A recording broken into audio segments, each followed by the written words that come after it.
True Crime for Sleeping welcomes you to another quiet telling of a dark and unsettling story. If you find comfort in these calm explorations of true events, please like, subscribe, and share where you're listening from. It helps keep these stories alive and remembered. In the winter of 1988, the city of Billings, Montana, was deep in its coldest months. Snow lined the streets in layered crusts, and the Yellowstone River, winding like a grey ribbon through the city, was mostly frozen over. It was the kind of cold that seemed to mute life. Everything slowed, even time itself. But there was one night that would remain unforgotten for decades to come. A night when a quiet young woman named Barbara Cotton vanished into the icy dark and was never seen again. Barbara was only 22 years old. She was described by friends as gentle and reserved, with a warmth that showed in rare but memorable smiles. She'd grown up in the region, loved the sweeping plains and mountain edges that framed her world, and had a small but close circle of friends. Barbara had been working at a local diner, saving money and talking now and then about moving to a bigger city. Those who knew her said she had an air of restlessness beneath her calm, a quiet yearning for something more than the slow routine of small city life. On the evening of April 11th, Barbara left the diner after her shift. The sun had already dipped below the horizon, leaving a pale orange smear across the edge of the mountains. She'd told a co-worker she was planning to meet friends later that night and possibly see her boyfriend. The streets were slick from melting snow refreezing in the cold night air, and street lamps glowed with a hazy orange light, their beams softened by the frost. At some point between leaving work and the following morning, Barbara disappeared. Her absence was first noticed by her roommate, who had expected to hear the familiar sound of the apartment door unlocking late that night. Instead, there was only silence, and by morning her bed was still neatly made. When Barbara's friends were questioned, their accounts offered fragments but no clear picture. One friend claimed to have seen her briefly in the parking lot of a small bar on the north side of town. Another remembered a phone call, Barbara saying she might head home soon. There were rumors of an argument with her boyfriend earlier that day, though no one could agree on the details. By the second day, her family knew something was wrong. Barbara was reliable. She called when she was running late, she showed up where she said she'd be. Her mother went to the police, explaining that Barbara wasn't the type to vanish without a word. The officer on duty listened, but in 1988, the initial reaction to missing adults often leaned toward assuming they'd left of their own accord. It wasn't until days later, when no signs of her surfaced, that the search began in earnest. Officers canvassed the neighborhoods she frequented, knocking on doors and showing Barbara's photo: shoulder-length brown hair, dark eyes, a gentle expression that seemed frozen in mid-thought. Search parties combed through the edges of the Yellowstone River, where ice still clung stubbornly to the banks. In the cold stillness, the sound of boots crunching on snow echoed through empty streets. Weeks passed, and each lead grew colder. The river yielded nothing. The woods beyond the city limits showed no trace. It was as if she had stepped off the map entirely. Some whispered about hitchhiking gone wrong, a dangerous possibility in an era and place where young women sometimes vanished without explanation. Others wondered if someone in her circle knew more than they were admitting. In the absence of answers, the case became a quiet ache in Billings. Her photo remained taped to the bulletin board at the diner where she'd worked, curling at the edges over the years. Every April, her mother would visit the police station, asking if there was anything new. There never was, but there were strange undercurrents in the case that never sat right with investigators. A man Barbara had been loosely associated with was questioned multiple times. He had a reputation for violence, especially toward women, but nothing concrete tied him to her disappearance. Decades later, when forensic databases expanded and cold cases were reviewed, his name would come up again, connected to other disappearances, other tragedies that painted him as more than just a troubled man. Still, without Barbara's body or solid evidence, the mystery lingered.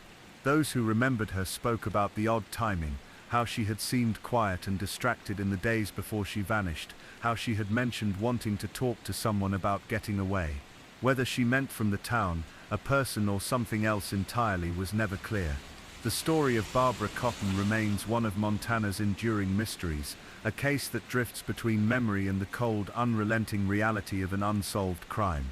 And yet, there are those who believe the answers are still out there, hidden in the quiet spaces between the last moments she was seen and the moment she slipped into the unknown.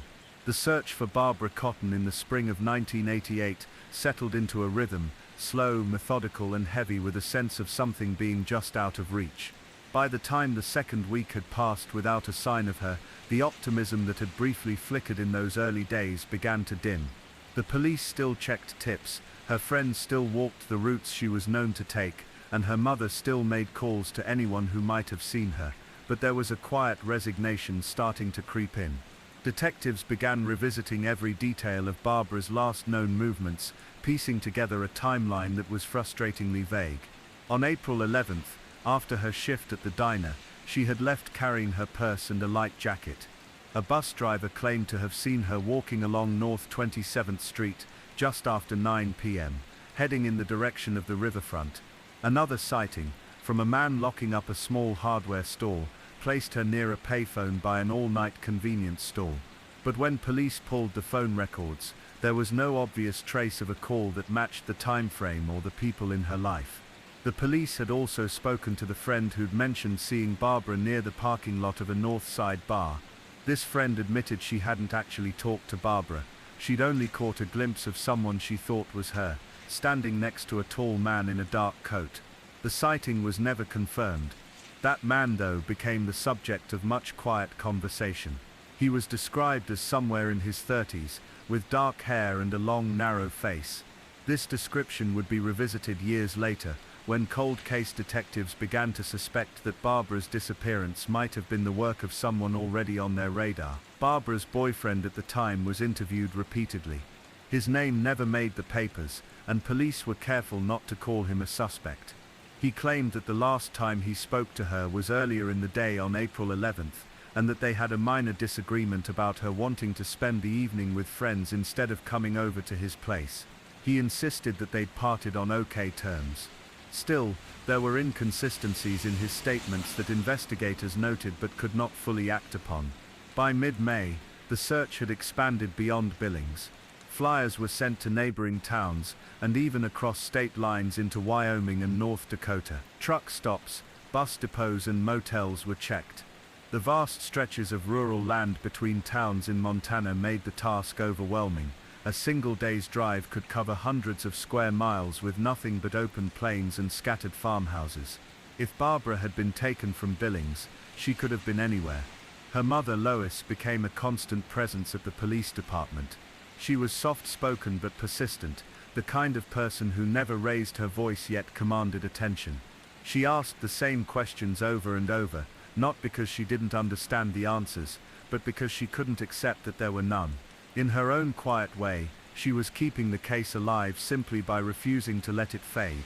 Through the summer, the police followed a few leads that seemed promising at first but quickly unraveled. One man came forward, claiming that Barbara had gotten into his truck near the outskirts of town the night she vanished. His story was detailed, even including the clothes she'd supposedly been wearing, but when pressed on where he took her, his account became inconsistent. He later admitted he'd fabricated the story for attention. Another lead emerged when a fisherman on the Yellowstone River found a woman's shoe tangled in reeds along the bank. It was a small tan flat, the kind Barbara sometimes wore, and for a brief moment, the town held its breath. But when Lois was shown the shoe, she said without hesitation it wasn't her daughter's. It was returned to the evidence room, just another dead end in a growing collection. As the months turned to years, the case shifted from active investigation to what police called open but inactive. It wasn't closed, it wasn't forgotten, but without new information, it became one of many unsolved files gathering dust. Still, there were threads that quietly lingered. One of them was a man named Henry Brisby. He wasn't well known in Billings, but his name surfaced in connection to another missing person case a few years later. Brisby had a history of violence, particularly against women, and had been in and out of the state around the time Barbara vanished. In 1992, he was questioned in relation to a disappearance in Wyoming. While no charges were brought against him for either case, the parallels in the victims, young, dark-haired women who vanished without a trace, were noted by investigators. In 2002, Advances in DNA technology led the Montana Division of Criminal Investigation to quietly review old unsolved cases, including Barbara's.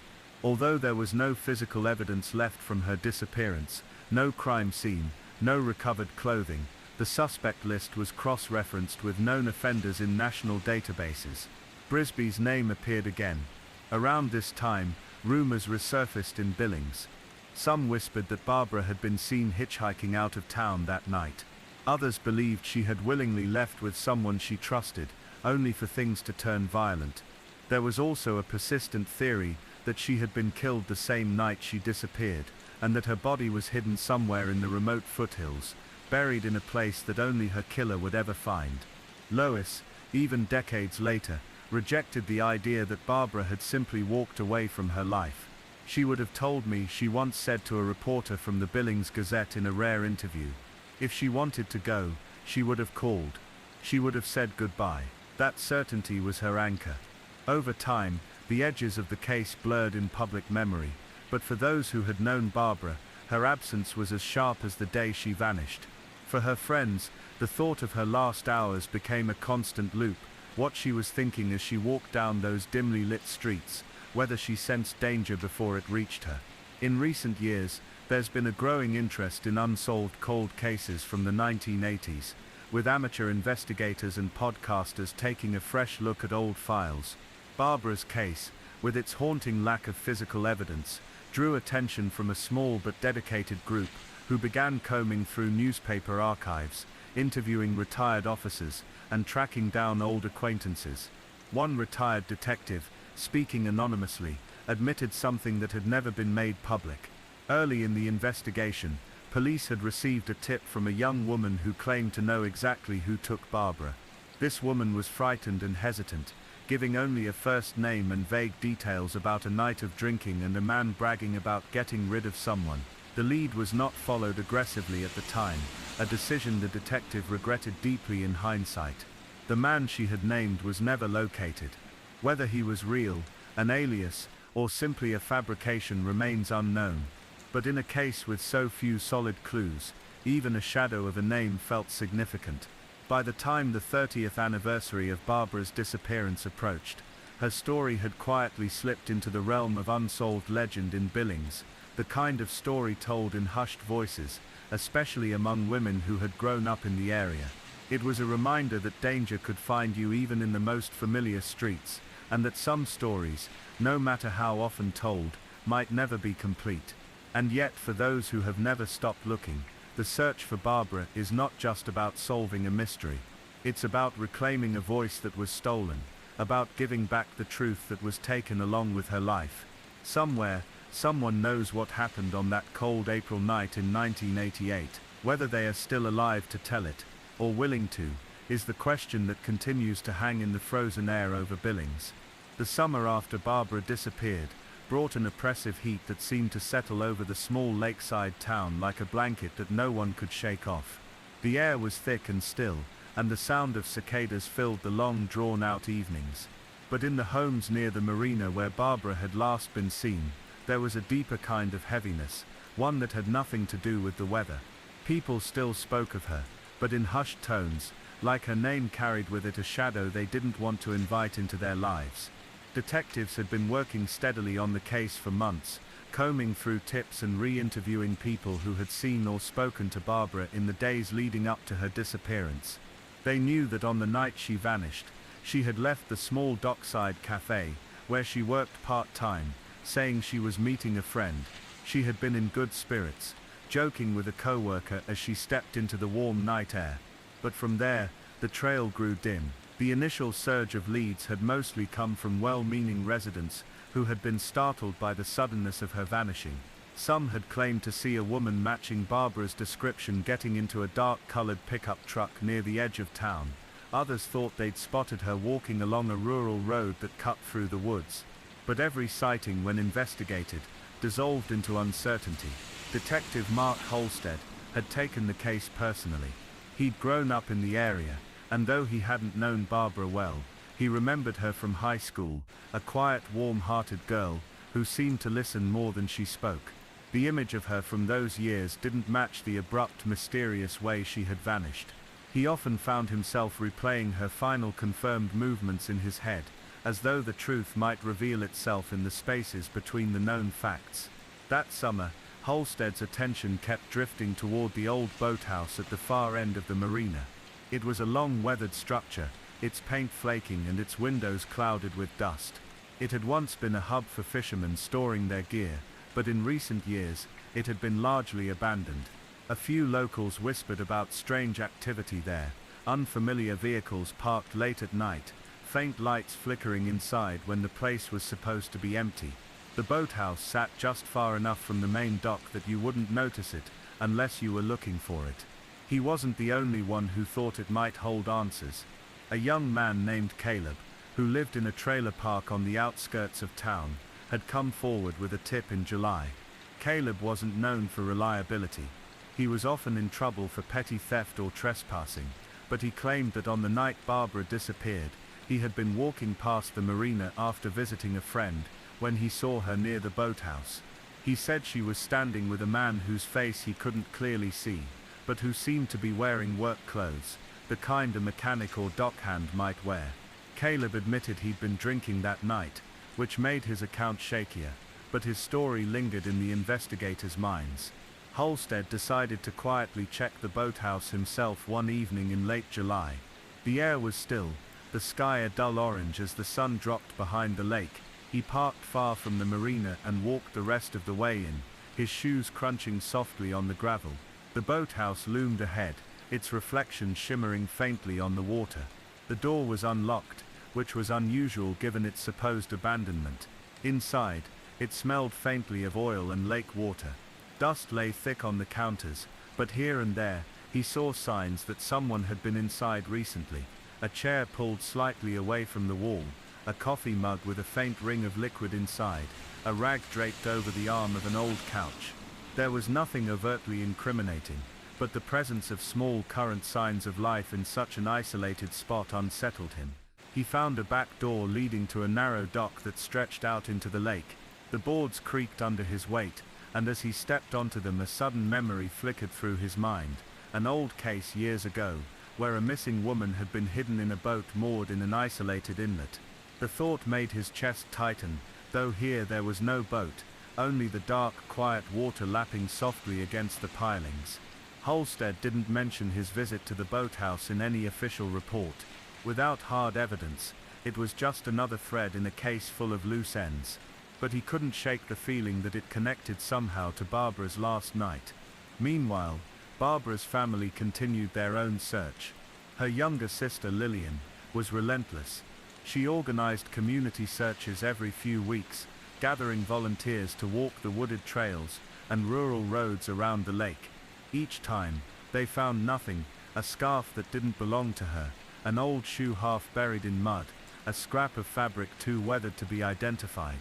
One August evening, after another long fruitless search, Lillian drove slowly past the marina. The sun was setting, casting a pink haze across the water. She slowed her car as she passed the boathouse, noticing for the first time a faint light glowing behind one of its dusty windows. She almost stopped, but something in her told her to keep going. Later, she would replay that moment in her mind over and over, wondering if she had missed an opportunity. By September, the case had gone cold in the eyes of the public. The local paper stopped running front-page stories about Barbara, and the chatter at the grocery store shifted to other topics. But within the small circle of people who still carried her in their thoughts daily, the sense of urgency hadn't faded. They were haunted by the lack of answers. Then, one night in mid-September, a storm swept in from the lake. Strong winds rattled windows, and rain battered the streets.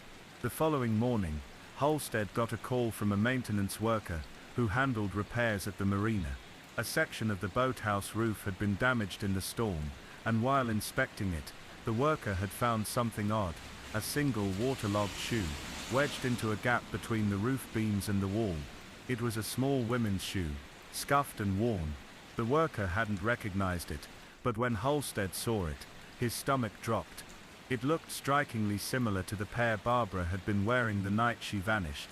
The shoe was sent for testing, but the results came back inconclusive, too degraded by weather and time to confirm a match. Still, for Halstead, it felt like the first tangible sign in months that they were edging closer to something. In the weeks that followed, the boathouse became a silent fixation. Halstead returned more than once, this time with a partner, quietly searching for anything else that might connect to Barbara. They found cigarette butts near the back door, and a half-empty bottle of whiskey tucked under a bench, but none of it could be tied to a specific person. The town, for the most part, didn't know about these developments. Barbara's family was told only that the investigation was ongoing, but for Lillian, the absence of news felt heavier than any official update could. She had begun to dream about Barbara regularly, dreams where she was calling from somewhere across the water, her voice muffled by the wind. That fall, as the leaves turned and the lake grew cold, the boathouse stood unchanged. To passers-by, it was just another relic of the town's past, leaning slightly against the edge of the dock, its windows dull and lifeless. But for those who still searched for Barbara, it had become something else entirely, a place that held its secrets tight, refusing to yield them. And so the questions lingered, unanswered and unsoftened by time. Where had Barbara gone after leaving work that night? Who had she met by the marina? And why did the old boathouse, with its faint smells and quiet signs of habitation, feel like it was guarding the final, most painful piece of the puzzle? The summer of 2007 had long faded into the distant past, but for those who knew Barbara Bolick, time had done little to blunt the edges of their grief or ease the gnawing questions that lingered after her disappearance. Her husband, Jim, had moved away from the small community that had once felt like home, but now seemed haunted at every turn. He had found a quieter place in another part of Montana, one where the mountains looked different, the trails were unfamiliar, and he would be spared the constant sight of the Bitterroot peaks that had swallowed his wife whole. For Barbara's family in California, the years since had become a strange limbo. They lived with a quiet duality, half their hearts rooted in the hope that she might still be alive somewhere, the other half bracing against the reality that she was almost certainly gone. Holidays were particularly cruel. There were empty chairs, unspoken moments when someone's eyes would flick toward the doorway, as if expecting Barbara's familiar smile to appear. The truth was, they couldn't quite let go, because no one had been able to say for certain what had happened. The official search had ended long ago, but the forest had never truly let go of its hold on Barbara's story. Even without new evidence, the area near Bear Creek Overlook carried a quiet, lingering presence. Hikers who passed through sometimes mentioned a strange feeling, an unease that wasn't rooted in any visible danger, but in the uncanny awareness of absence. To those who knew, the feeling was tied to the knowledge that somewhere, hidden deep in the steep terrain or thick undergrowth, the remains of a 55-year-old woman might still rest. The last man to see her alive, Jim's cousin, often referred to in reports simply as the companion, had left Montana years earlier. His departure came quietly, without public explanation. In the early days, the sheriff's office had maintained that he had been cooperative, that there was nothing tying him to foul play. But unofficially, whispers persisted. Some believed that his account of Barbara stepping off the trail to photograph wildflowers, never to return, felt oddly incomplete. Others pointed out the awkward gaps in the timeline, the absence of any struggle or sound that might have accompanied a sudden accident in the rough terrain. He was never charged with anything, and perhaps he truly had nothing to do with her disappearance. Still, in a case starved for leads, suspicion had taken root. Over the years, volunteer searchers would occasionally return to the area, sometimes drawn by new theories, or by the belief that time might reveal something missed before. Weather in the Bitterroot Mountains could shift dramatically, moving rock and soil, changing the landscape just enough to bring something hidden into view. More than once, human remains had been found in the Montana wilderness decades after a disappearance, but each time they returned for Barbara, they found nothing. No scraps of clothing, no camera, no sign at all. As the years passed, the case file remained technically open but inactive. Detectives had moved on to more pressing investigations. Still, every now and then someone in the sheriff's office would pull the file, glance through the thin stack of reports, and think about how quickly Barbara had vanished. There was no note, no reason to suspect she had walked away from her life. Those who knew her insisted that she had been happy, looking forward to an upcoming visit from her grandchildren, making plans for the next hiking season. That was perhaps the most haunting part. She had been doing something she loved, in a place she knew with someone she trusted, and then she was simply gone. Theories continued to swirl in the background of local conversation. Some believed she had fallen from the cliffside, her body slipping into one of the sheer drop-offs that made the Bear Creek overlook, both beautiful and dangerous. Such a fall could have sent her remains deep into an inaccessible ravine, hidden from searchers, and even from the keen eyes of the rescue helicopter crews that scoured the area in the days after her disappearance. Others believed something darker had happened. The lack of a distress call, the absence of any evidence at all, and the strange choice of her hiking companion to go ahead rather than remain at the last spot she was seen all struck some as unusual. There were rumors, never substantiated, that Barbara had grown uncomfortable during the hike, that she had wanted to turn back. None of this could be proven, and without physical evidence, suspicion could only drift without anchor. Every so often, a new hiker would arrive in town claiming they had seen something, a scrap of fabric snagged on a bush, a flash of color deep in the brush, but follow-up searches always ended in disappointment. In 2013, 6 years after she vanished, a small group of searchers returned with specialized cadaver dogs. They worked for days, moving through the rugged terrain, letting the dogs sweep the slopes. The dogs alerted in one area, but after hours of digging and careful examination, the find turned out to be animal remains. The hope that had swelled among the searchers dissolved quietly. Jim, though he rarely spoke publicly about the case anymore, carried the absence with him every day.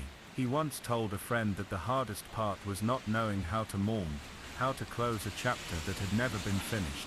He did not hold funerals or memorials. There was no grave to visit. Instead, his grief was lived privately, folded into the quiet spaces of his days. Some mornings he would wake and, for the briefest second, forget she was gone. Then reality would settle in again, heavy and familiar. In Montana's tight-knit outdoor community, Barbara's disappearance became a kind of cautionary tale. Hikers were reminded to never stray far from their companions, to carry personal locator beacons, to take seriously the dangers of the wilderness. But to those who had followed the case closely, the lessons were complicated. If Barbara's disappearance was truly the result of an accident, then perhaps those precautions could prevent another loss. But if it was something else, if there had been human involvement, then no amount of gear could have changed the outcome. 15 years later, the forest still keeps its secret. The path to Bear Creek Overlook remains open, drawing hikers and photographers to its sweeping views. On clear days, the peaks stretch endlessly, their slopes carved by ancient glaciers, the valleys shadowed and deep. Somewhere in those shadows, Barbara's story is still waiting, whether in the form of an answer, or as a mystery destined to remain unsolved. In the end, Barbara Bollock's disappearance exists in that painful space between tragedy and uncertainty. She was a woman full of life, deeply loved, and in a moment that lasted less than a heartbeat, she became a ghost story whispered among hikers, and a name etched into the unyielding history of the Montana wilderness. Those who knew her will always remember the way she laughed, the way she was most at peace under the open sky, and the way the mountains seemed to welcome her. And somewhere perhaps the mountains still hold her, in silence. The night of May 13th, 2008, in rural southwestern Minnesota, was the sort of spring evening that felt more like early summer.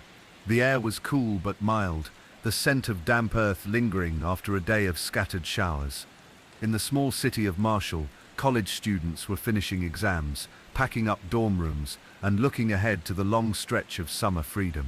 Brandon Swanson was 19 years old, a bright, friendly young man with an easy smile and a love for photography, music, and spending time with friends.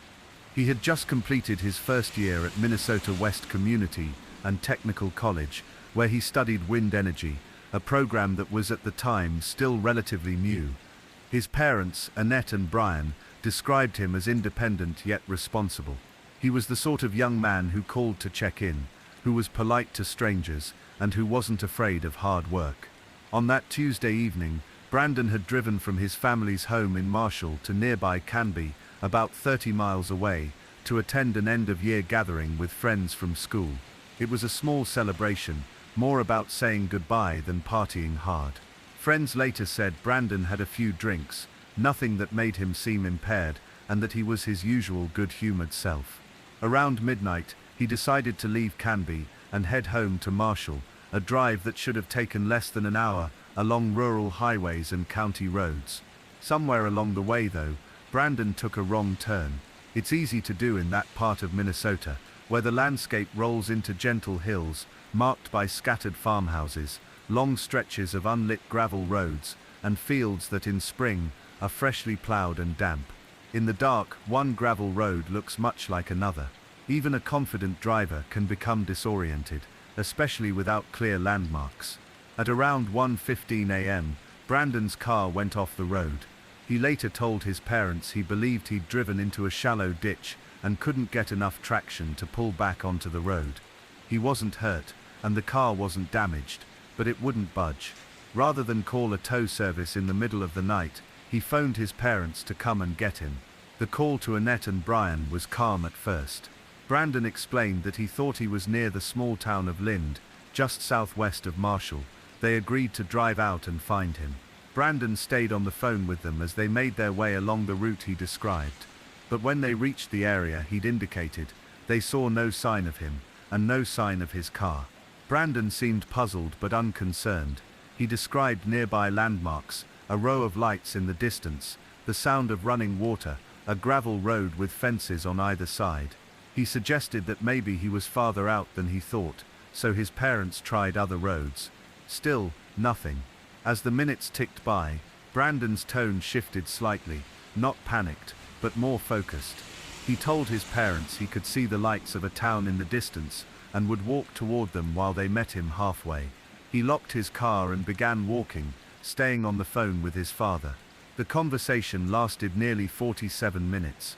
Brandon talked about his day, occasionally checking on his parents' location, and gave updates on his surroundings.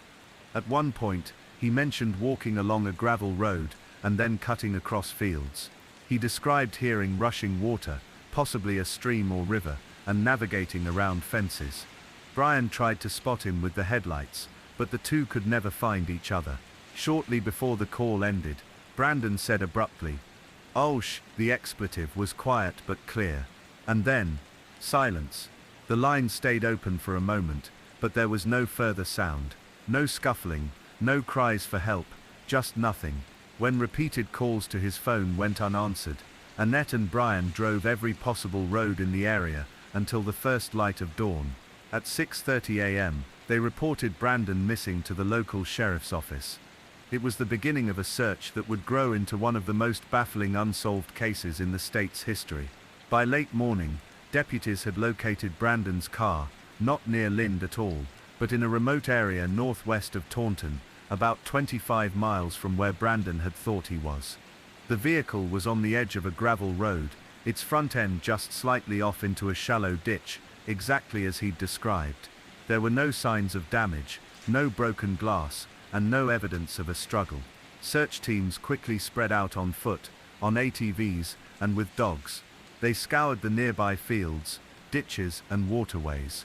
A canine unit followed a trail from the car toward the Yellow Medicine River, a shallow but fast-moving body of water swollen from recent rains. The scent trail led to the riverbank, and then the dogs lost it. At first, searchers feared Brandon may have slipped into the river and been swept away.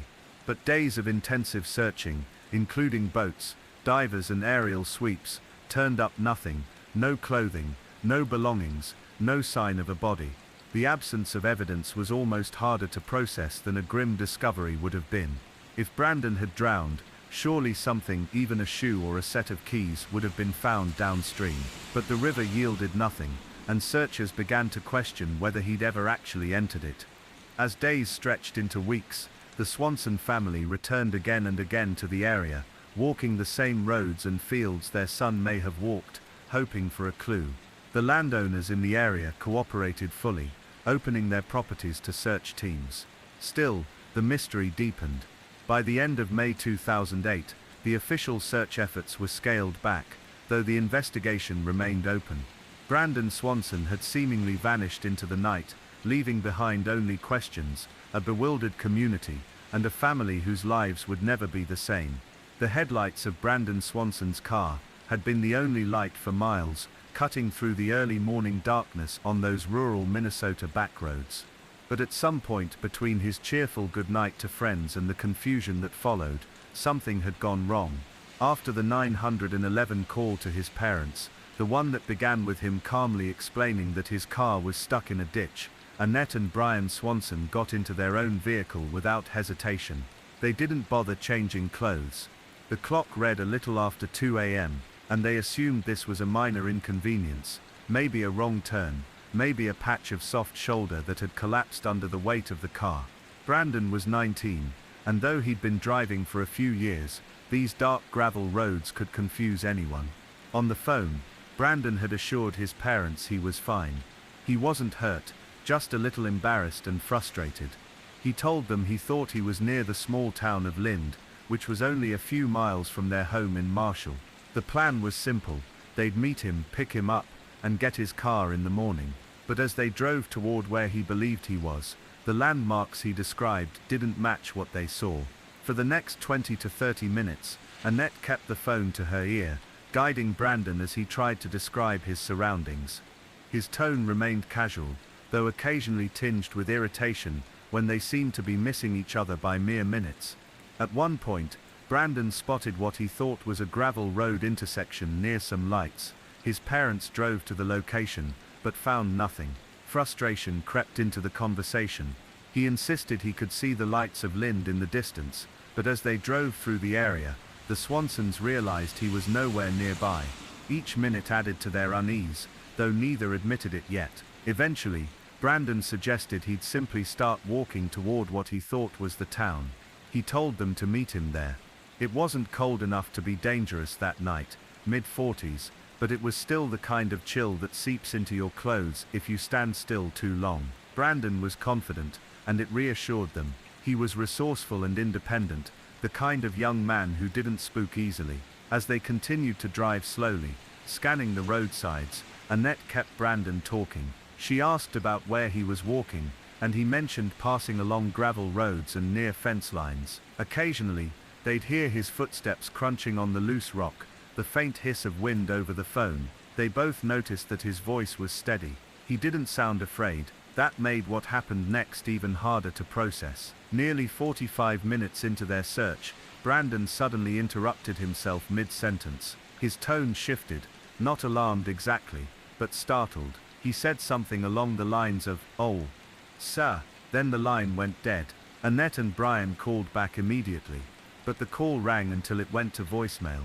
For the next several hours, they drove the back roads between Lind and Marshall, retracing routes, circling around, trying every number they could think of to reach him. They told themselves the phone had died, or that Brandon had lost signal.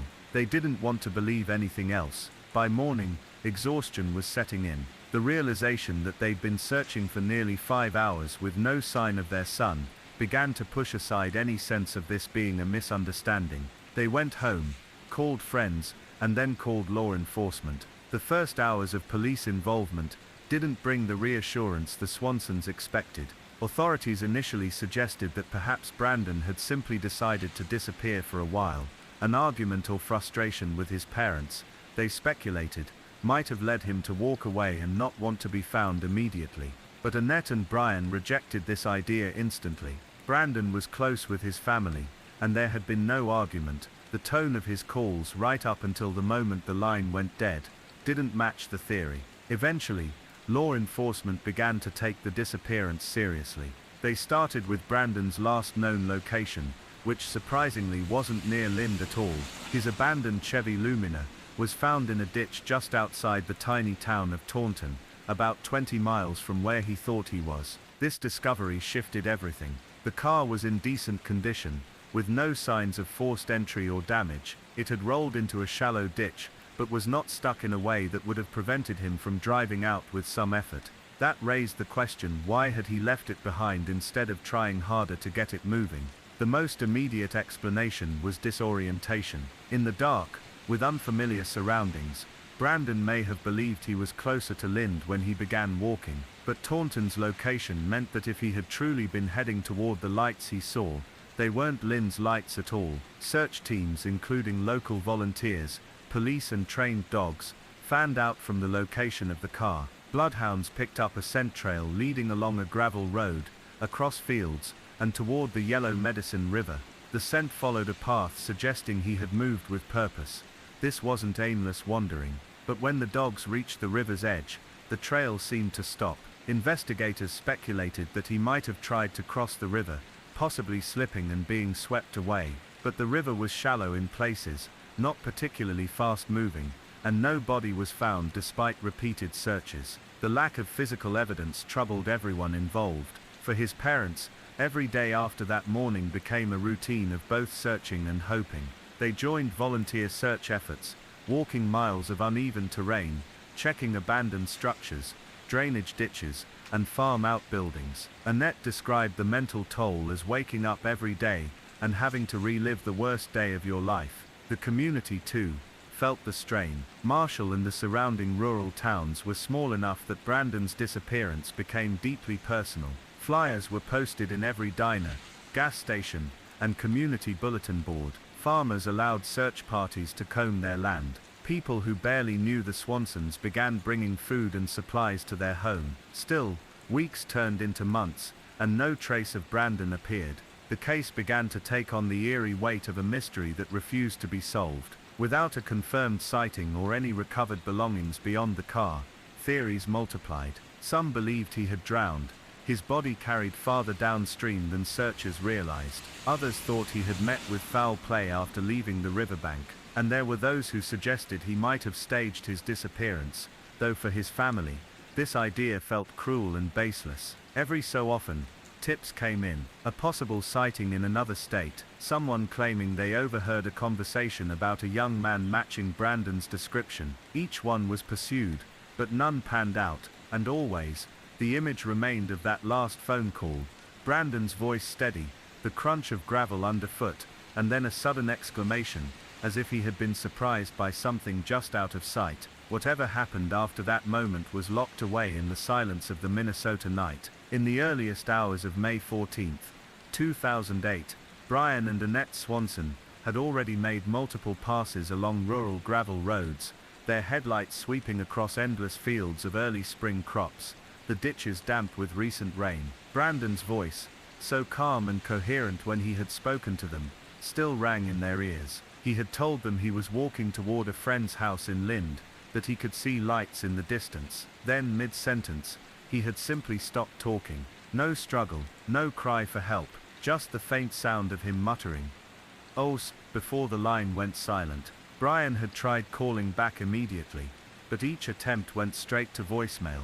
The phone that had been their lifeline to Brandon only moments earlier had gone completely dark. By morning, their search had expanded beyond what the Swansons could manage on their own. Local law enforcement was notified around 6:30 a.m., and soon both the Lyon County Sheriff's Office and nearby Lincoln County deputies were on scene. At first, officers began where Brandon had told his parents he believed he was near Lind, in Lyon County. But as more hours passed and no trace of him appeared, they began to question whether he had been mistaken about his location entirely. That suspicion proved correct by late morning, when cell phone tower data showed that Brandon had actually been calling from an area near Taunton, roughly 25 miles from where he thought he was. It was a disorienting realization.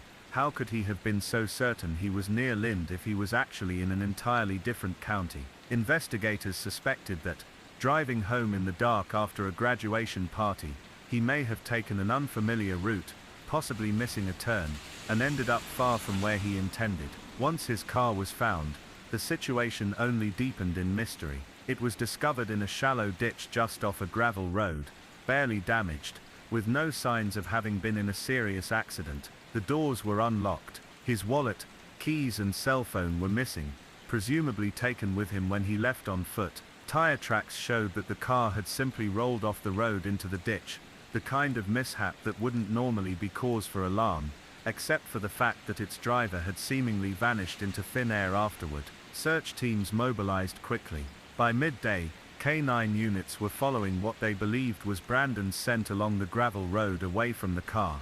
That trail led them toward a nearby field, and eventually toward the Yellow Medicine River. The river's banks at that time of year were muddy and slick, its current cold and fast from spring snowmelt. It was along this stretch of riverbank that the dogs seemed to hesitate, circling as though they had lost the trail. Some handlers interpreted it as a sign Brandon may have entered the water, while others weren't convinced. If he had fallen in, there was no sign of him downstream, and the idea that he might have drowned seemed to conflict with his own phone conversation.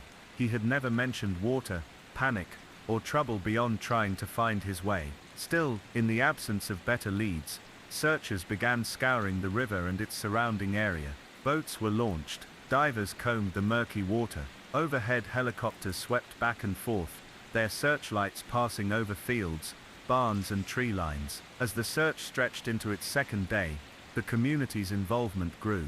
Farmers on tractors joined in, their knowledge of the terrain invaluable. Neighbors walked the roadside ditches in boots and gloves. Word spread quickly through small towns, and volunteers came from miles around. The Swansons, meanwhile, never left the area near where the car had been found, as if some part of them believed Brandon might suddenly reappear, tired but alive. But no sign of him emerged, no shoe in the mud, no dropped wallet, no piece of clothing snagged on a fence. It was as if the earth had swallowed him whole. Investigators began working backward, piecing together Brandon's movements on the night he disappeared.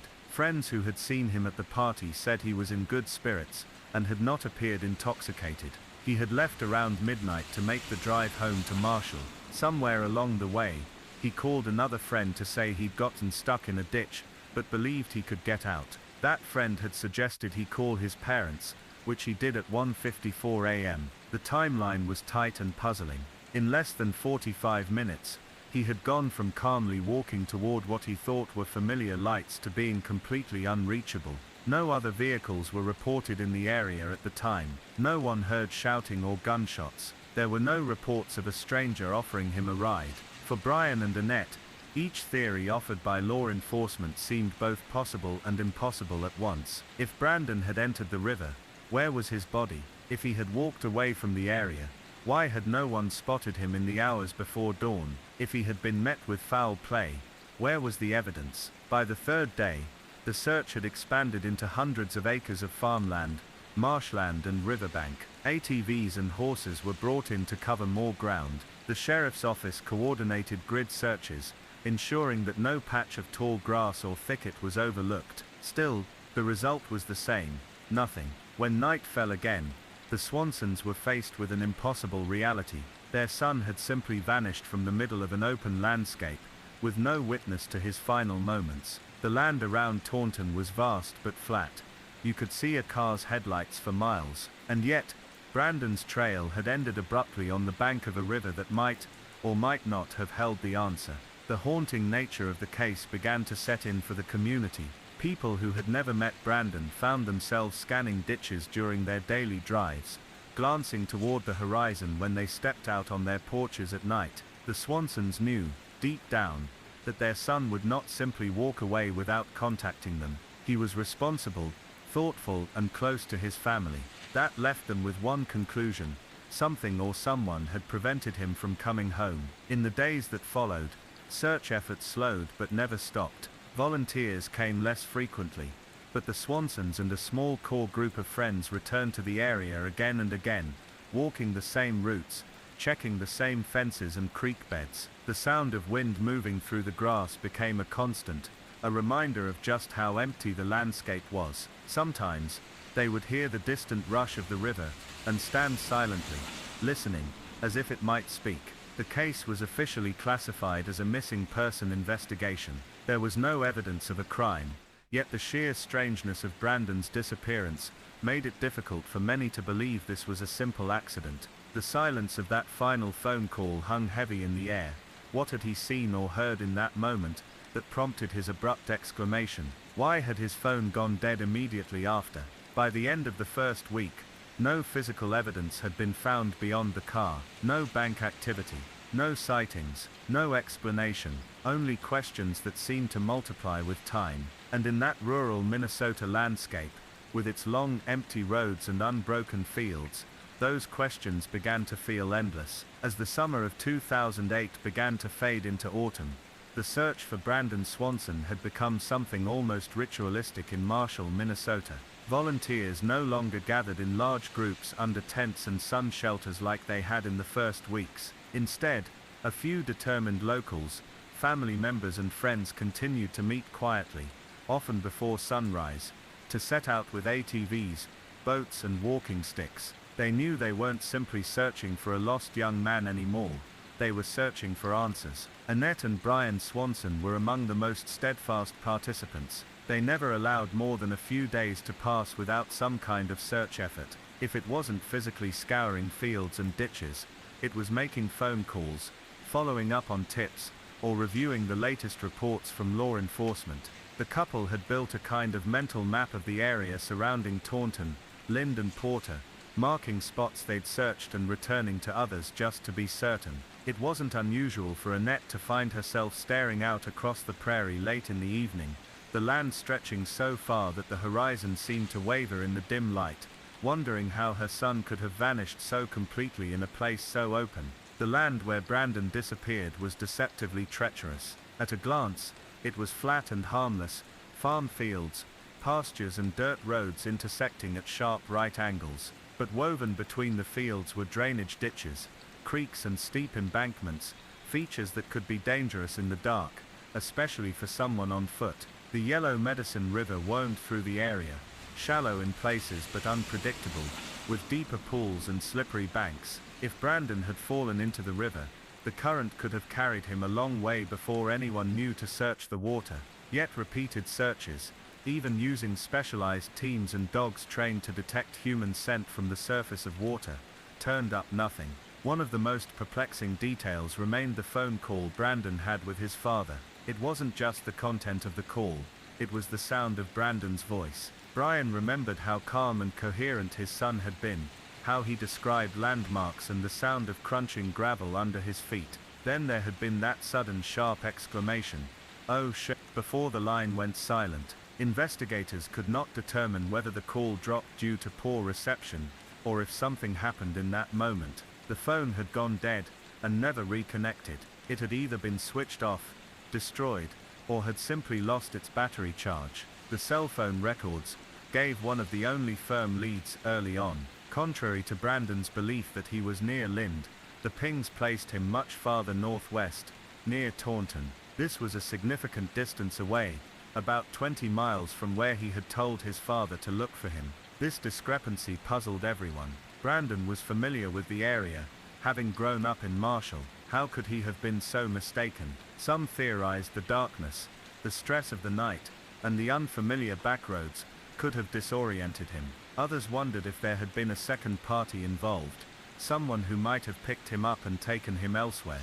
That second theory, though difficult to consider, was one that never fully left the minds of those following the case. While investigators never found evidence pointing directly to foul play, the complete absence of any trace, no clothing, no personal items, no signs of a fall was troubling. Sheriff's deputies spoke publicly about how rare it was for a person to vanish without a single clue in such a short time frame. Typically searches turned up something within days, even if it wasn't conclusive.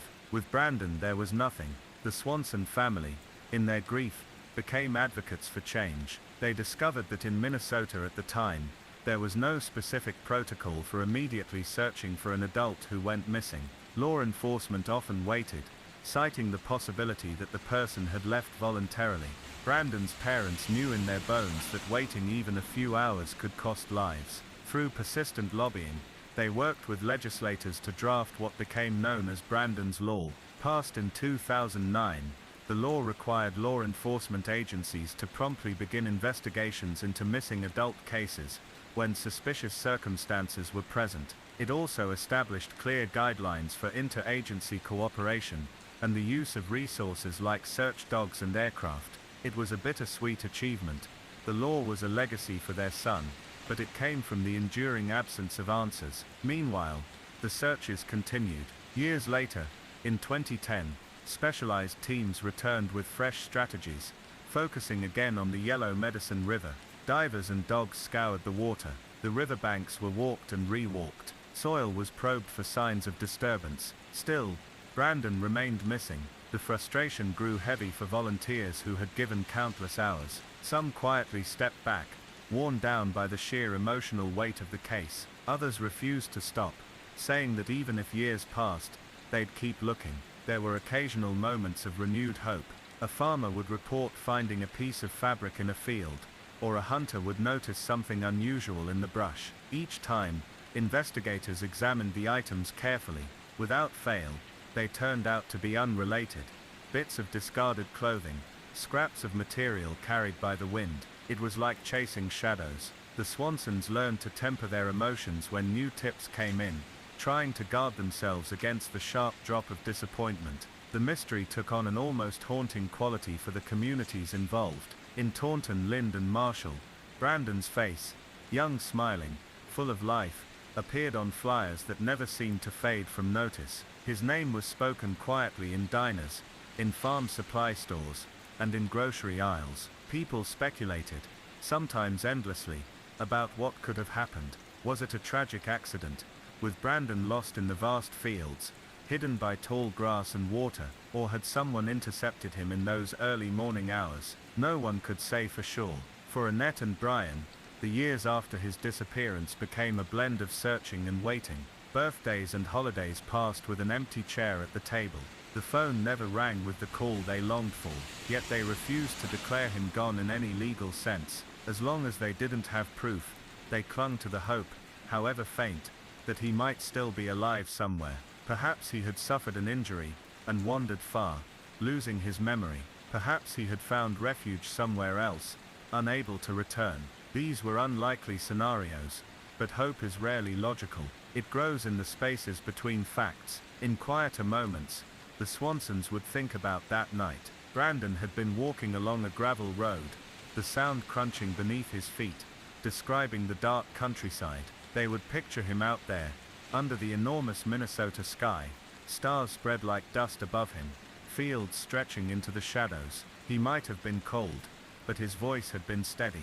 The mystery was in that last second, the words cut off, the silence that followed. What had happened in that instant? In 2013, 5 years after Brandon vanished, the search officially became one of the longest and most perplexing missing persons cases in Minnesota history. The terrain had changed over time.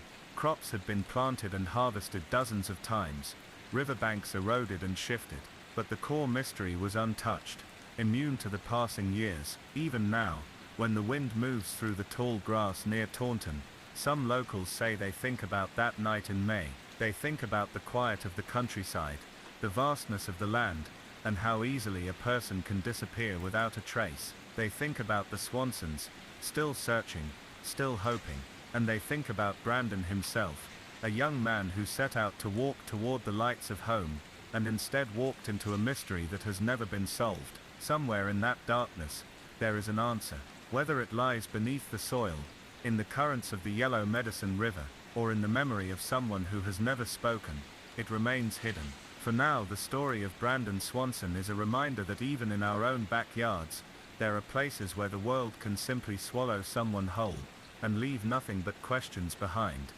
On the evening of November 17th, 1988, 32-year-old Maryanne Perez finished her shift at the Busy Bee restaurant in Chalmette, Louisiana, just outside of New Orleans. She worked the late shift as a waitress, a job she'd held for years, and her co-workers described her as dependable to a fault. Maryanne was known for her warmth and for her motherly way of looking after younger waitresses. It wasn't uncommon for her to stay late, wiping down tables long after the official closing time, talking with regulars, and lingering over a cup of coffee before heading home. That night was no different, except that the weather had taken on the damp chill of a Louisiana winter. The lights inside the restaurant glowed against the fog that curled over the parking lot, and the sound of the interstate in the distance carried in the still air. Maryanne clocked out just before midnight. She had plans the next day to visit her daughter, who lived a short drive away, and she wanted to get a good night's rest. She left the restaurant wearing a light jacket over her uniform and walked to her car, a well-kept 1981 Oldsmobile Cutlass. She waved to one of the cooks who was locking the side door, got in, and drove off. She was expected home in less than 20 minutes, but she would never make it there. Sometime after leaving work, Maryanne stopped at a nearby bar called the Wits Inn in New Orleans East. It wasn't her usual haunt, but it was on her way home, and perhaps she wanted to unwind for a few minutes before ending the night. Multiple patrons later recalled seeing her inside, sitting alone at the bar with a small drink, chatting politely with the bartender. She wasn't known to be a heavy drinker, and she didn't seem intoxicated. One witness would later say she looked like she might have been waiting for someone. She left the bar shortly after 1 a.m. What happened after that remains a mystery. By the next morning, Maryanne's absence was immediately noticed. She had planned to stop by her daughter's place early, and when she didn't arrive, calls were made to her home phone. There was no answer. Her daughter assumed maybe she had overslept or decided to run errands before visiting. But by the afternoon, when there was still no sign of her, the worry deepened. It wasn't like Maryanne to vanish without telling anyone. Her daughter called the sheriff's office that evening to file a missing persons report.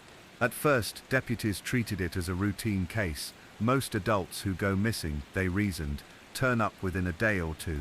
But Maryanne's family was insistent. She wasn't the type to leave without a word. She had no history of running off, no debts, and no volatile relationships that they knew of. She was steady, rooted in her routines. A search began with her route home. Her Oldsmobile was found 2 days later in the parking lot of another bar several miles away, an unfamiliar place to her family. The doors were locked, and there were no signs of a struggle. Inside, the ignition keys were gone, but her purse was still there. That fact alone disturbed investigators. If she had left willingly with someone, why leave her purse behind? And if she had been taken by force, how had her car ended up neatly parked and locked? Detectives interviewed staff at the second bar but hit a wall. No one remembered seeing her come in. The car could have been left there after closing hours without anyone noticing. Forensics at the time were limited, and the vehicle yielded no usable fingerprints beyond her own. The investigation shifted focus to the Wits Inn, where she had last been definitively seen. Witnesses described a man who had been sitting a few stools down from her, mid-30s, tall, with dark hair and a trimmed mustache. One person recalled that he seemed to be watching her closely. Another thought they might have exchanged a few words before she left, but no one could identify him by name, and sketches led nowhere.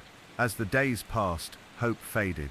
The bayous and waterways around New Orleans East were searched, as were abandoned lots and wooded areas. Nothing turned up. Maryanne's face appeared on flyers around town, her warm smile frozen in time, the edges of the paper curling in the damp air. Each lead that came in, from alleged sightings to anonymous tips, fizzled upon investigation. Then, months later, a strange phone call reached her daughter. The voice on the other end was female, and it sounded frightened. The woman claimed to have information about Maryanne, said she had been taken and was being held, and then the line went dead. The call couldn't be traced. The sheriff's office investigated the lead, but it yielded nothing tangible.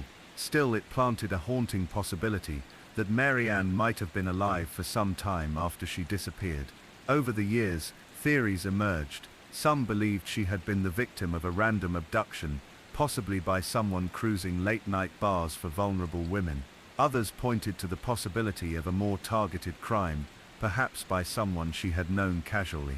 The bar where she was last seen sat off a main highway, giving a potential abductor an easy escape route out of the city and into the rural fringes, where marshland and backroads could hide anything. Maryanne Perez's case would remain unsolved for decades, yet it continued to haunt the community. The unanswered questions, the locked car, the possible stranger in the bar, the eerie phone call cast a long shadow.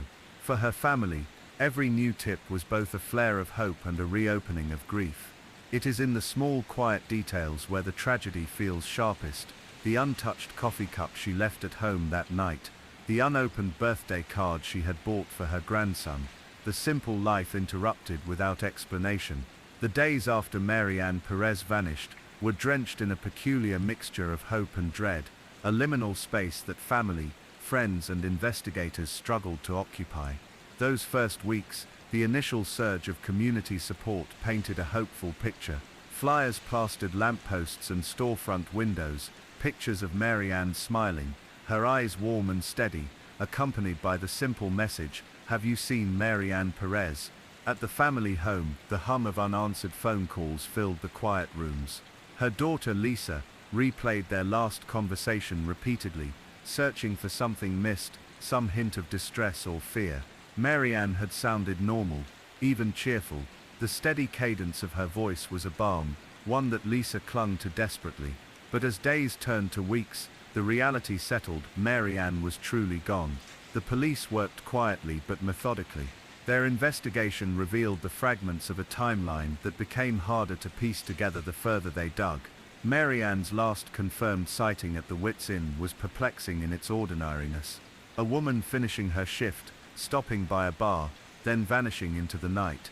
The bar itself was a modest establishment, frequented mostly by locals and truck drivers passing through. It was the kind of place where everyone knew your name, or at least recognized your face.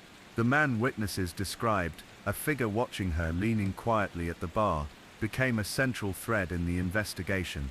Detectives attempted to sketch a likeness from the recollections, but memories proved elusive. It is difficult to hold firm images of strangers in a foggy late-night bar, when lighting is dim and minds are occupied with their own troubles. Still, this figure lingered in the narrative, a shadow hovering just out of reach. The possibility that Maryanne had left with this man voluntarily was considered, but many pieces didn't fit. Maryanne was a cautious woman. The few people who knew her well described her as polite but reserved, unlikely to accept a stranger's invitation late at night. She was also careful about money and possessions, and the fact that her purse remained in the car strongly suggested she didn't intend to be away long, if at all. As the investigation extended to her home, officers examined the scenes for clues. Maryanne's residence was tidy, with no signs of forced entry or a struggle. The idea that she might have left voluntarily gained some ground here, but without explanation it felt hollow. Maryanne's family was deeply involved in the search. Her daughter Lisa organized search parties with friends and neighbors, combing the surrounding marshes and abandoned lots near New Orleans East. They hoped to find a clue, a piece of jewelry, a shoe, anything that could provide a thread to follow. Yet the landscape was vast and unforgiving, thick swamps, dense underbrush and waterways that could conceal almost anything. The police expanded their search, canvassing the area, interviewing bar staff and patrons again and again, revisiting the timeline hour by hour. They scoured phone records, bank accounts and even local pawn shops, looking for any trace of Maryanne. The city, large and bustling, held countless secrets. Yet the trail grew colder by the day. Then came the mysterious phone call. The voice, female and trembling, had reached Lisa's home late one night. It was brief, cryptic, and left more questions than answers. The woman on the line claimed Maryanne was alive, but held captive somewhere unknown. Then the call was cut off. Despite a thorough police effort, the call's origin could not be traced. The possibility of Maryanne being alive so long after her disappearance was both a sliver of hope and a heavy burden. The family wrestled with the impossible to hold on to hope, yet prepare for loss. Parallel to the investigation, a darker possibility loomed. Some officers and experts in missing persons cases suspected Maryanne's disappearance was not random but targeted. Her disappearance aligned with other unsolved cases in the region, women who vanished late at night, often after visiting bars or working late shifts.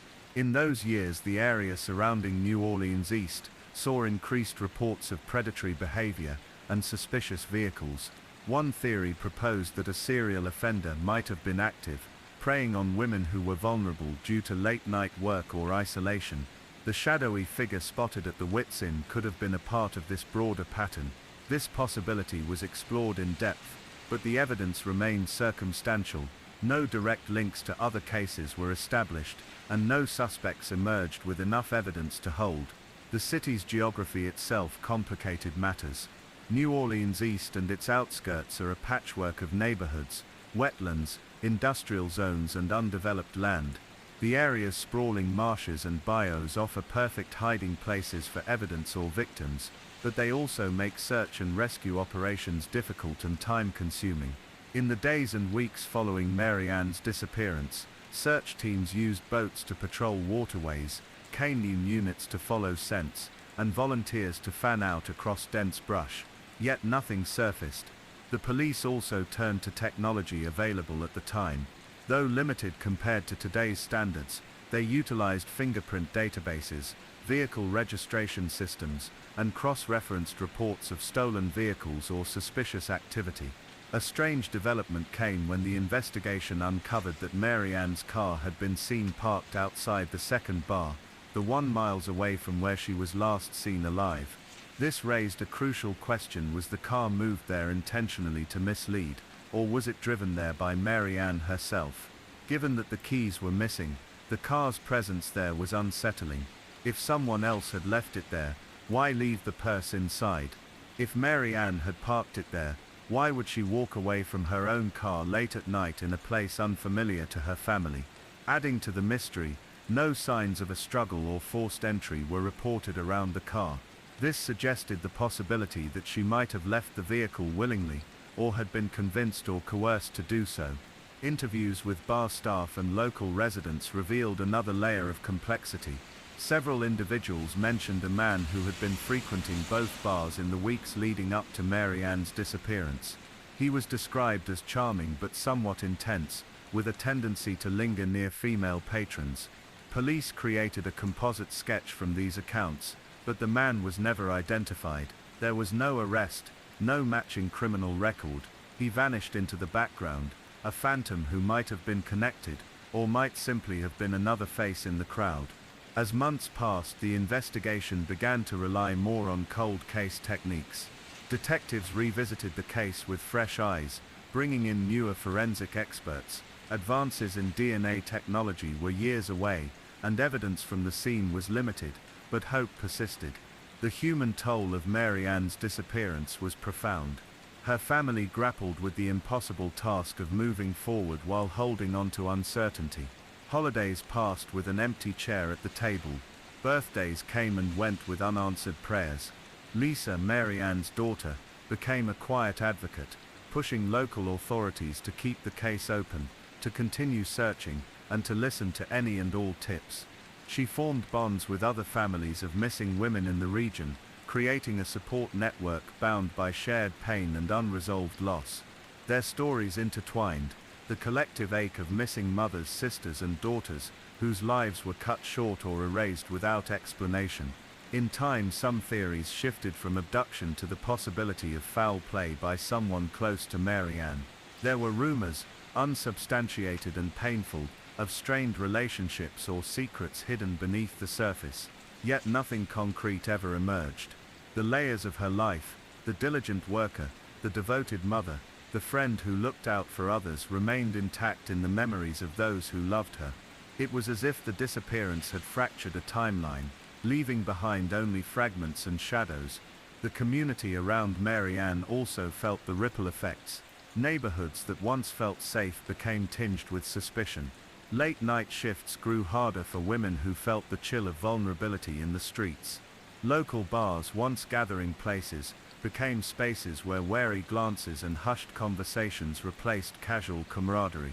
The absence of answers amplified the sense of fear, uncertainty and loss. Even years later, the case resurfaced in local news and true crime forums, rekindling interest and renewed efforts to find answers. New tips trickled in, anonymous calls from those who claimed to have known something, or seen something, but the trail never led anywhere conclusive.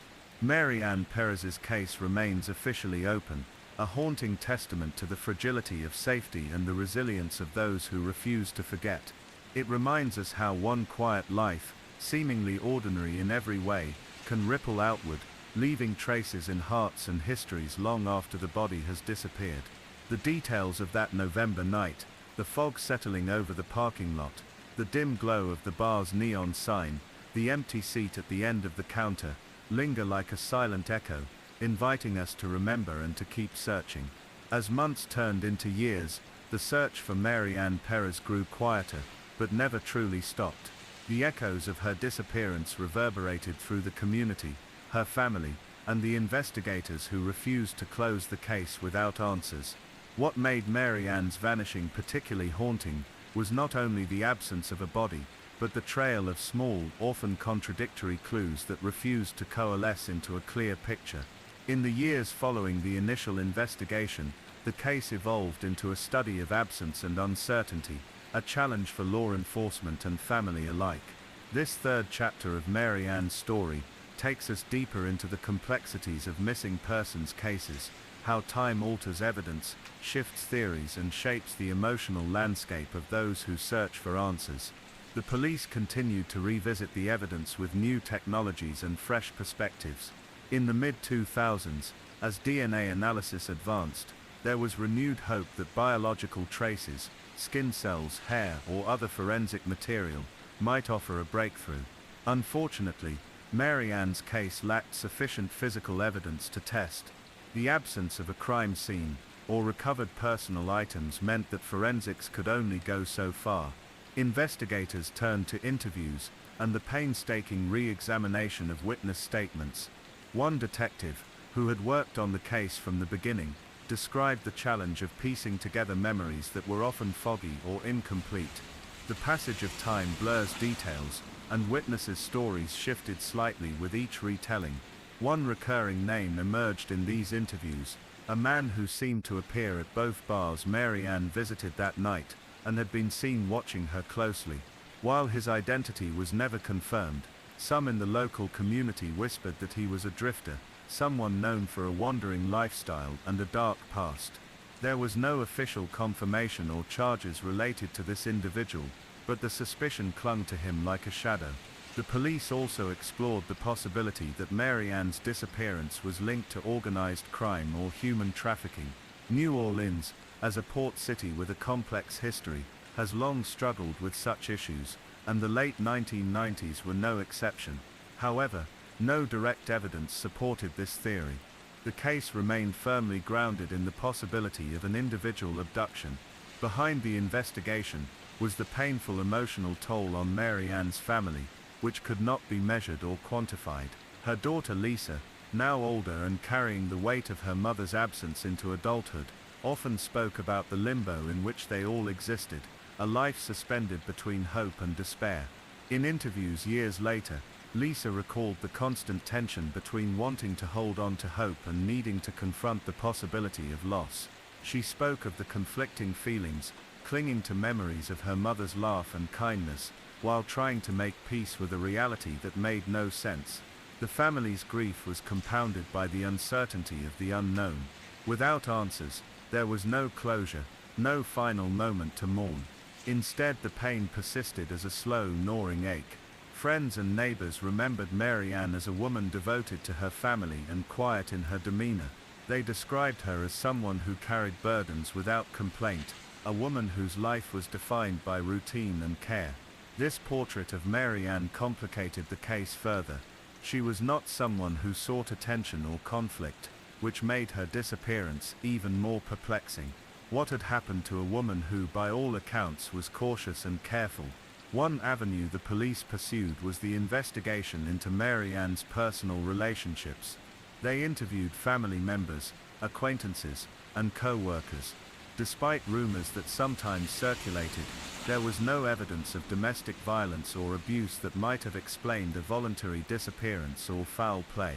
Maryanne's ex-husband was questioned and cleared as a suspect, as were her close friends. They all expressed bewilderment at her disappearance, and offered their support to the investigation.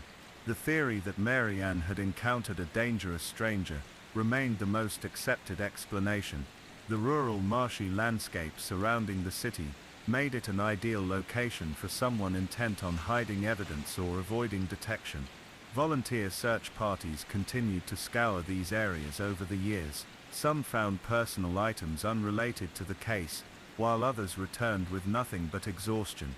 The marshes and bayous remained indifferent to their efforts, concealing secrets beneath their still surfaces. In 2007, a cold case unit was assigned to Maryanne's disappearance. They revisited the evidence with new methods, including forensic genealogy and advanced data analysis. These techniques have solved many long unsolved cases in recent years by connecting DNA from crime scenes to distant relatives through public databases. However, because of the lack of physical evidence, these methods had limited applicability in Maryanne's case. Without DNA from the victim or from a potential suspect, the cold case investigators faced a wall. At the same time, local media periodically highlighted Maryanne's story, reminding the community that she remained missing and her case was still open.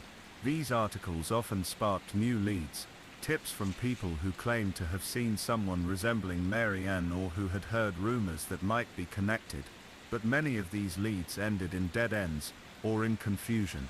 False sightings were a common and painful occurrence for families of missing persons, raising hope only to dash it later. Through it all, Maryanne's family clung to the hope that one day they would discover the truth. For Lisa, this meant continuing to speak about her mother's life, not just her disappearance. She championed efforts to support other families who faced similar nightmares, advocating for more resources to be dedicated to missing persons investigations. Maryanne's story also became a cautionary tale in the community, one that underscored the need for vigilance, compassion, and the support of women working late shifts or navigating unfamiliar places alone. Psychologically, cases like Maryanne's are uniquely challenging. The absence of closure can cause ambiguous loss, a grief that remains suspended without a definitive ending. This kind of loss disrupts the natural process of mourning, often leading to prolonged emotional distress. Families and loved ones of the missing may experience a roller coaster of emotions: hope, denial, despair, anger, and sometimes guilt. They wrestle with questions that have no answers. Was she afraid? Did she suffer? Is she still alive? These questions hover, unanswered, shaping lives and relationships for decades. From a law enforcement perspective, missing persons cases like Maryanne's present a complex puzzle. They require coordination between multiple agencies, long-term commitment, and the ability to adapt as new evidence or technologies emerge. Maryanne's case also highlighted the limitations of the criminal justice system in handling disappearances, where physical evidence is minimal, and witnesses are scarce or unreliable. It's a reminder of the importance of community awareness and support networks. In the years following Maryanne's disappearance, groups advocating for missing persons' families gained momentum, pushing for improved reporting systems, better interagency communication, and increased funding. The story of Maryanne Perez also reflects broader societal issues, vulnerabilities faced by working-class women, the dangers inherent in certain environments, and the pervasive presence of fear in places once considered safe.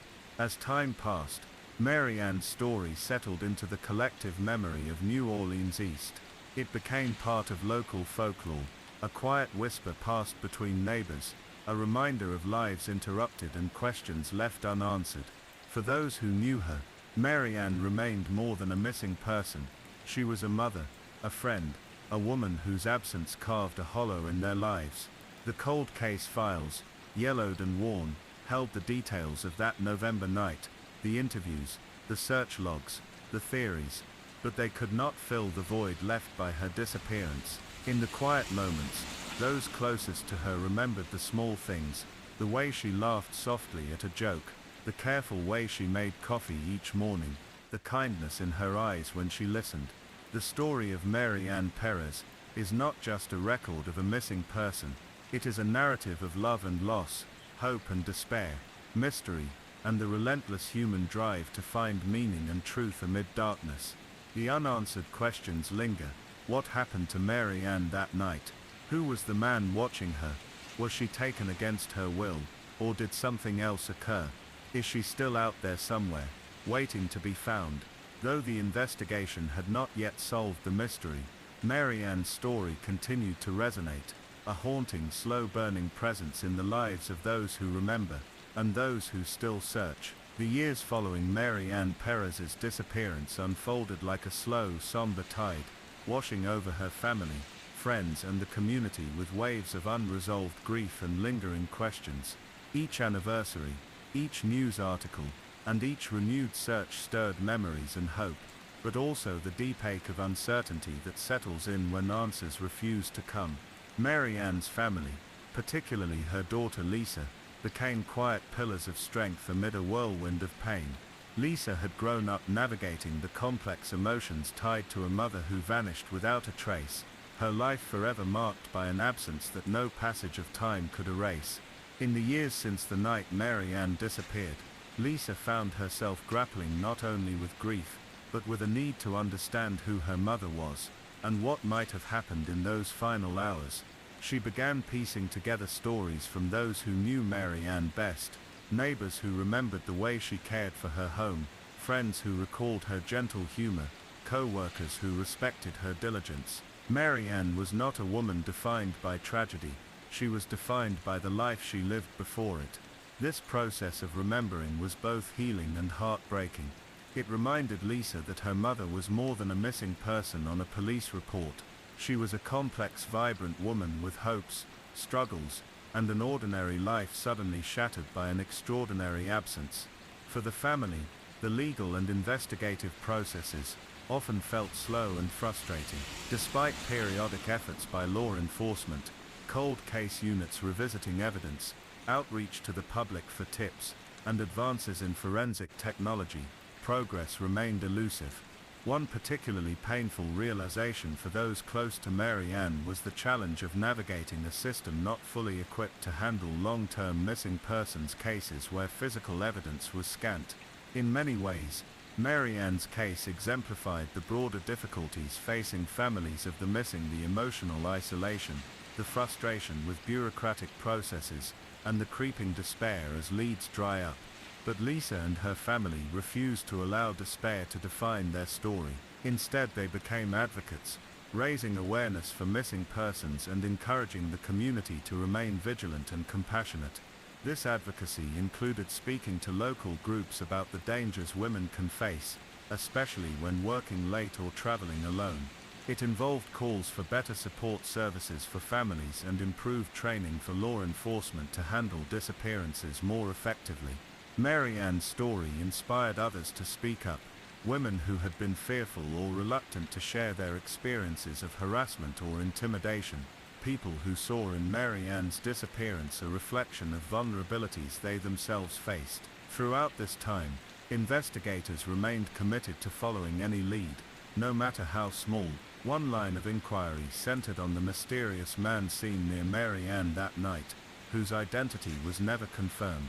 Despite attempts to identify him, he remained a shadow, a figure that embodied the unknown dangers lurking at the edges of everyday life. This man's elusiveness fueled speculation and unease, a chilling reminder of how easily someone can slip through the cracks of society and law enforcement.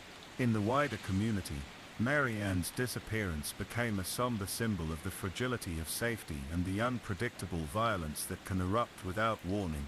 Neighbors who once felt secure in their routines began to see their surroundings differently, viewing the marshes and back roads not just as familiar landscapes, but as places where darkness could hide.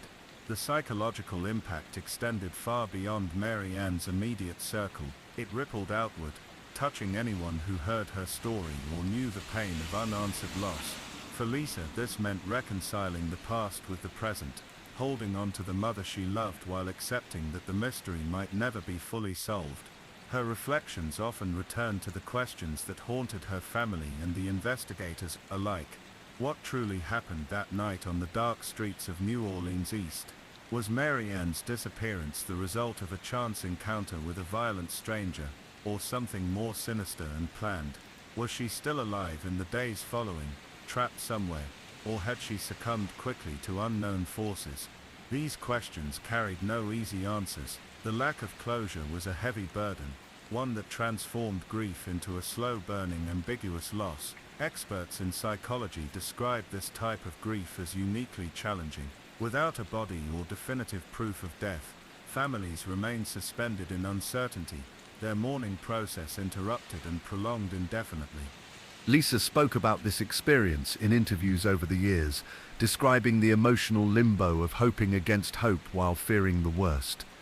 She shared how this limbo shaped her identity and relationships, making her cautious but also deeply compassionate toward others facing similar unknowns. The absence of a resolution also fueled a persistent drive to uncover the truth, a force that kept Lisa and her family connected to the case and to each other. Meanwhile, law enforcement continued to integrate new methods and technologies in their efforts. The use of DNA databases, digital forensics, and behavioral analysis became more common tools in cold case investigations. Although Maryanne's case lacked physical evidence for DNA testing, investigators expanded their search for connections through broader criminal networks and patterns of similar disappearances in the region. They considered whether her case might intersect with other unsolved crimes, attempting to identify suspects with histories of violence or abduction. One line of investigation explored the possibility that Maryanne's disappearance was linked to a local predator, someone who used familiarity and calculated tactics to target vulnerable women. This approach involved extensive background checks, interviews with known offenders, and reviewing past complaints or suspicious activities in the area. Despite exhaustive efforts, no definitive suspect emerged. This outcome underscored the difficulties of solving crimes when evidence is minimal and time has eroded memories and physical clues. Maryanne's story also highlighted the importance of community involvement in missing persons cases. Public awareness campaigns, volunteer search efforts, and media attention helped keep her case in the public eye. Local organizations and advocacy groups collaborated to provide support for families and push for policy changes to improve missing persons investigations. This network of support became a source of comfort and strength for Maryanne's family, reinforcing that they were not alone in their quest for answers. At its core, Maryanne's story is about the human experience of loss, resilience, and the search for meaning amid mystery. It invites reflection on the vulnerabilities faced by women in everyday life and the societal responsibility to protect and support those at risk. It reminds us that behind every missing person's case is a family forever changed, a community that remembers, and a legacy that demands attention.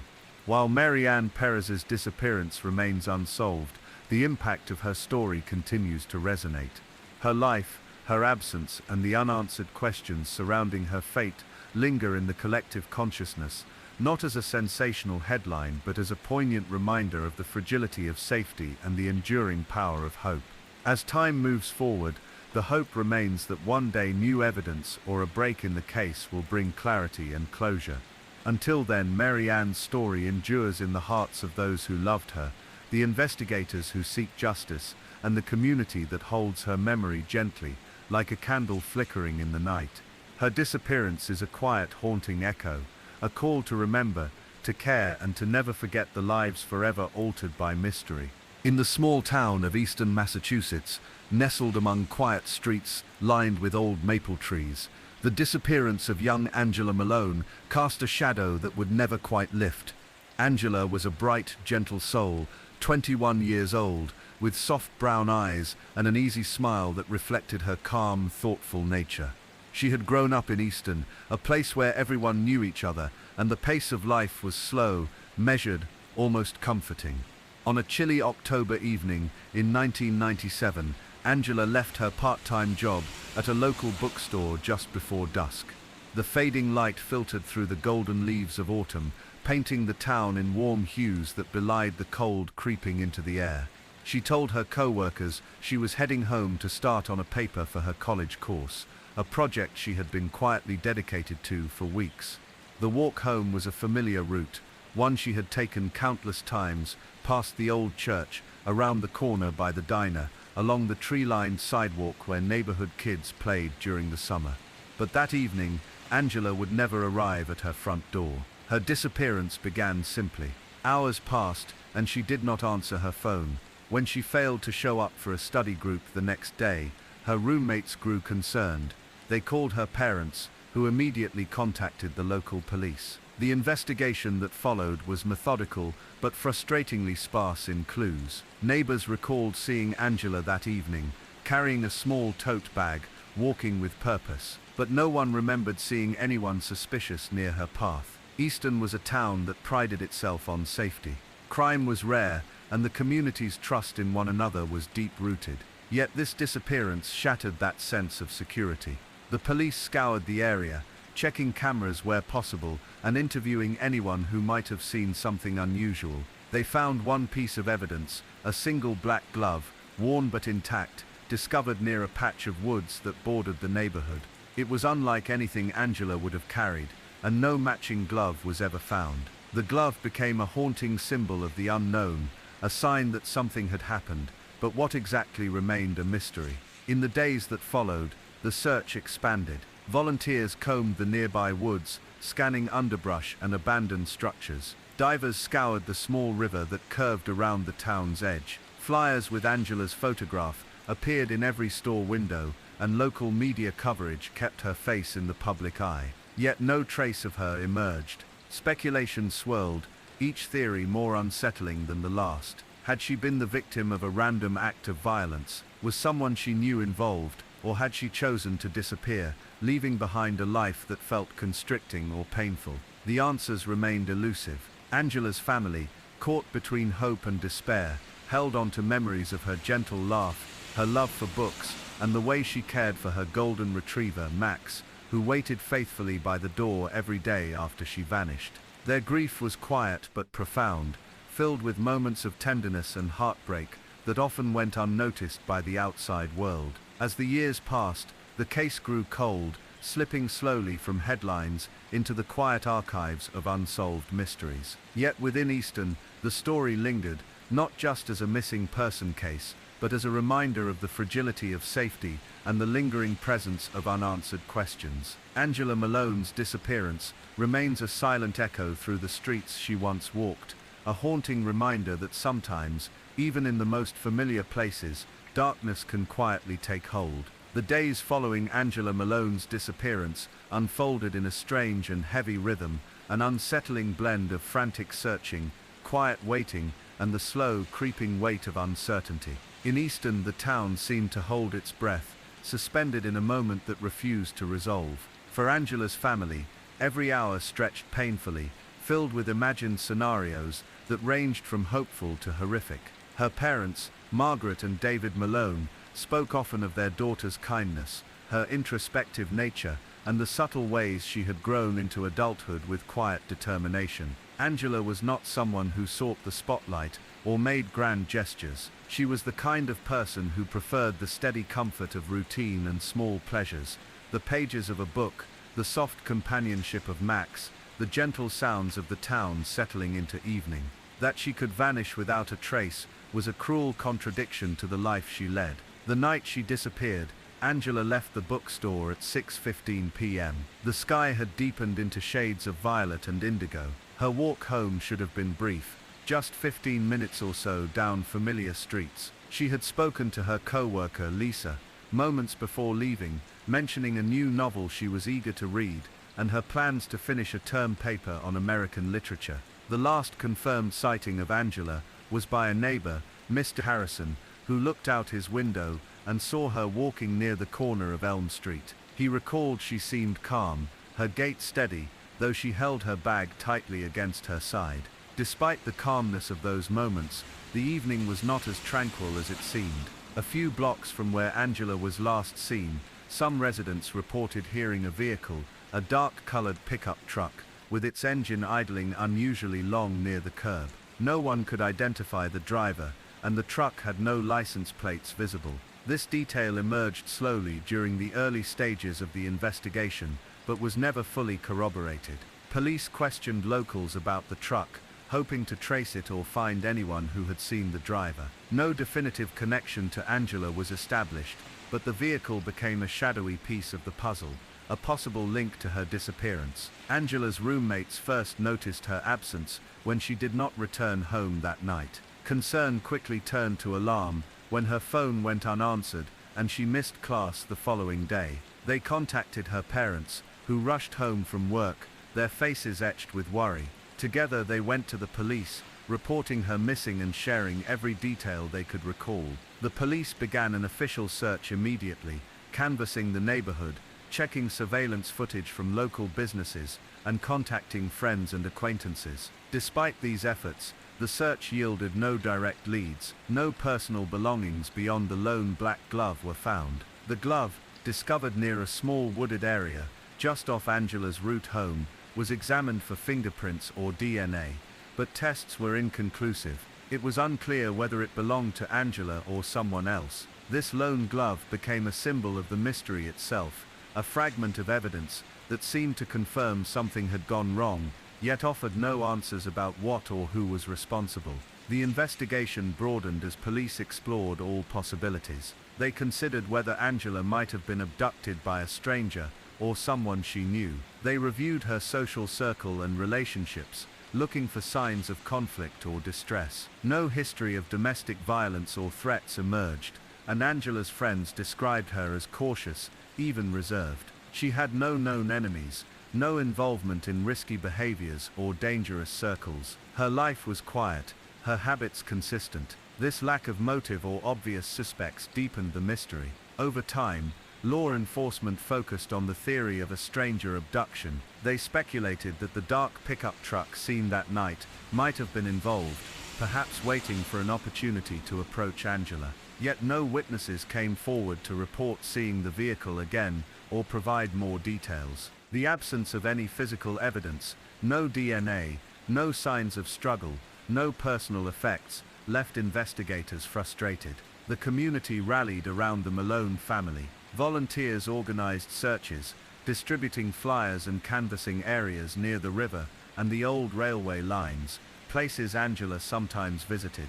Churches held vigils, and local radio stations broadcast pleas for information. Despite these efforts, the weeks turned into months without any significant developments. The emotional toll on Angela's family was profound. Margaret Malone described the uncertainty as a living nightmare, a state of suspended grief that allowed no closure, no ability to mourn fully. The psychological effects of ambiguous loss, a concept describing grief without answers or confirmation, became apparent. Families caught in this limbo often experience chronic stress, anxiety, and a profound sense of helplessness. For Lisa, Angela's younger sister, the loss was especially difficult. The two had been close, sharing confidences and dreams of the future. Lisa struggled to reconcile the image of her vibrant sister with the void her disappearance created.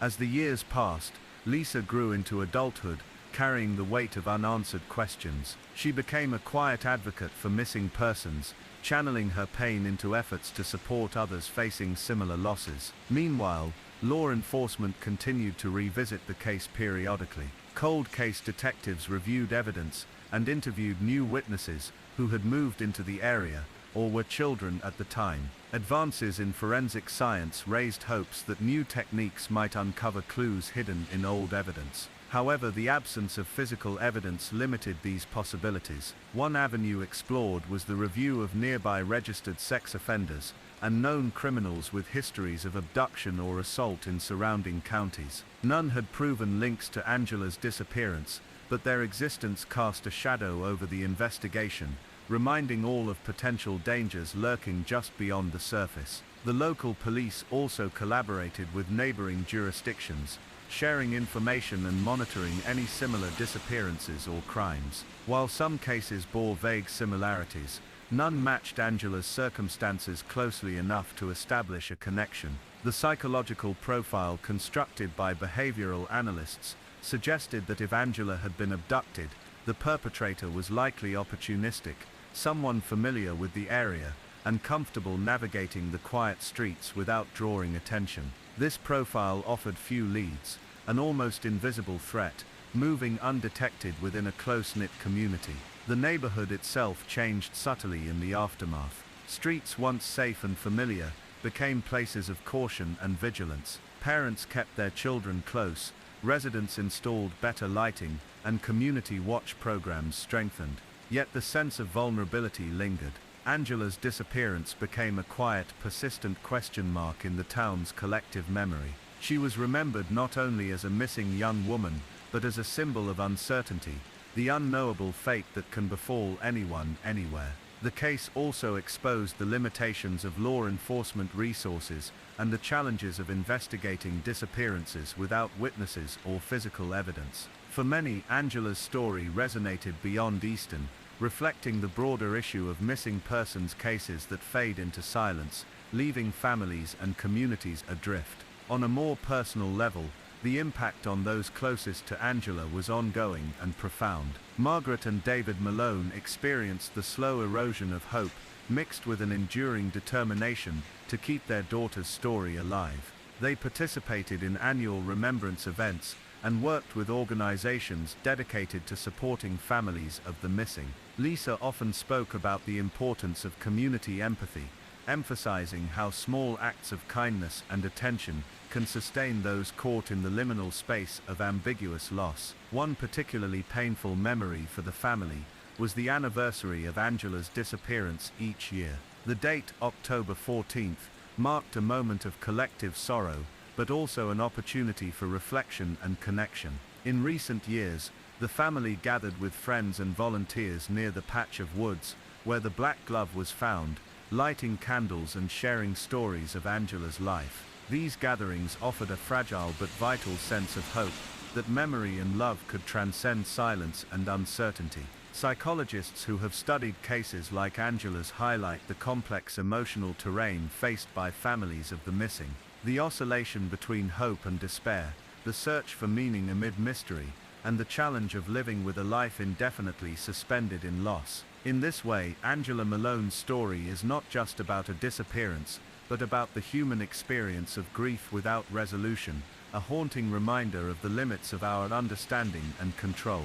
Despite the passage of time, the hope for answers remains alive. New generations of investigators, advocates, and community members have taken up the cause, bringing fresh eyes and renewed energy to the case. The internet age has allowed for greater sharing of information and outreach to wider audiences, offering new possibilities for tips and connections. Yet, as with many unsolved cases, the truth remains just beyond reach. Angela Malone's disappearance remains a quiet mystery nestled within the familiar streets of Easton, a reminder that even in places we call home, shadows can fall, and some stories never find an ending. As the weeks turned into months, the quiet town of Easton was gripped by an unsettling stillness. The absence of Angela Malone was a tangible presence, a silent echo in the streets, a shadow on familiar faces. The initial flurry of hope had dulled into the steady ache of uncertainty, and those closest to her grappled with a painful, ongoing limbo. Margaret and David Malone found themselves caught between the instinct to hold on and the desperate need to understand what had happened. Each day, they scanned news reports, checked social media for any new tips, and spoke with law enforcement, hoping for even the smallest clue. The police investigation remained active, but increasingly frustrated by the lack of evidence. Detectives focused on piecing together the fragments of Angela's last known movements. They scrutinized the surveillance footage from nearby stores, but the cameras had gaps in coverage, and the images were grainy and indistinct. No clear image of Angela beyond the bookstore exit emerged. One lead that briefly held promise was a tip about the dark-colored pickup truck seen near Angela's route home that night. A local resident recalled seeing a similar truck parked suspiciously close to a side street hours after Angela's disappearance. Investigators canvassed the area, searching for any matching vehicles or suspicious behavior, but this line of inquiry eventually ran cold. In their attempt to reconstruct Angela's final hours, detectives interviewed everyone who might have had contact with her, including co-workers, friends, classmates, and neighbors. These conversations revealed little beyond the portrait of a young woman who was steady, reserved, and deeply private. No one could explain why Angela might have wandered off the path she usually took.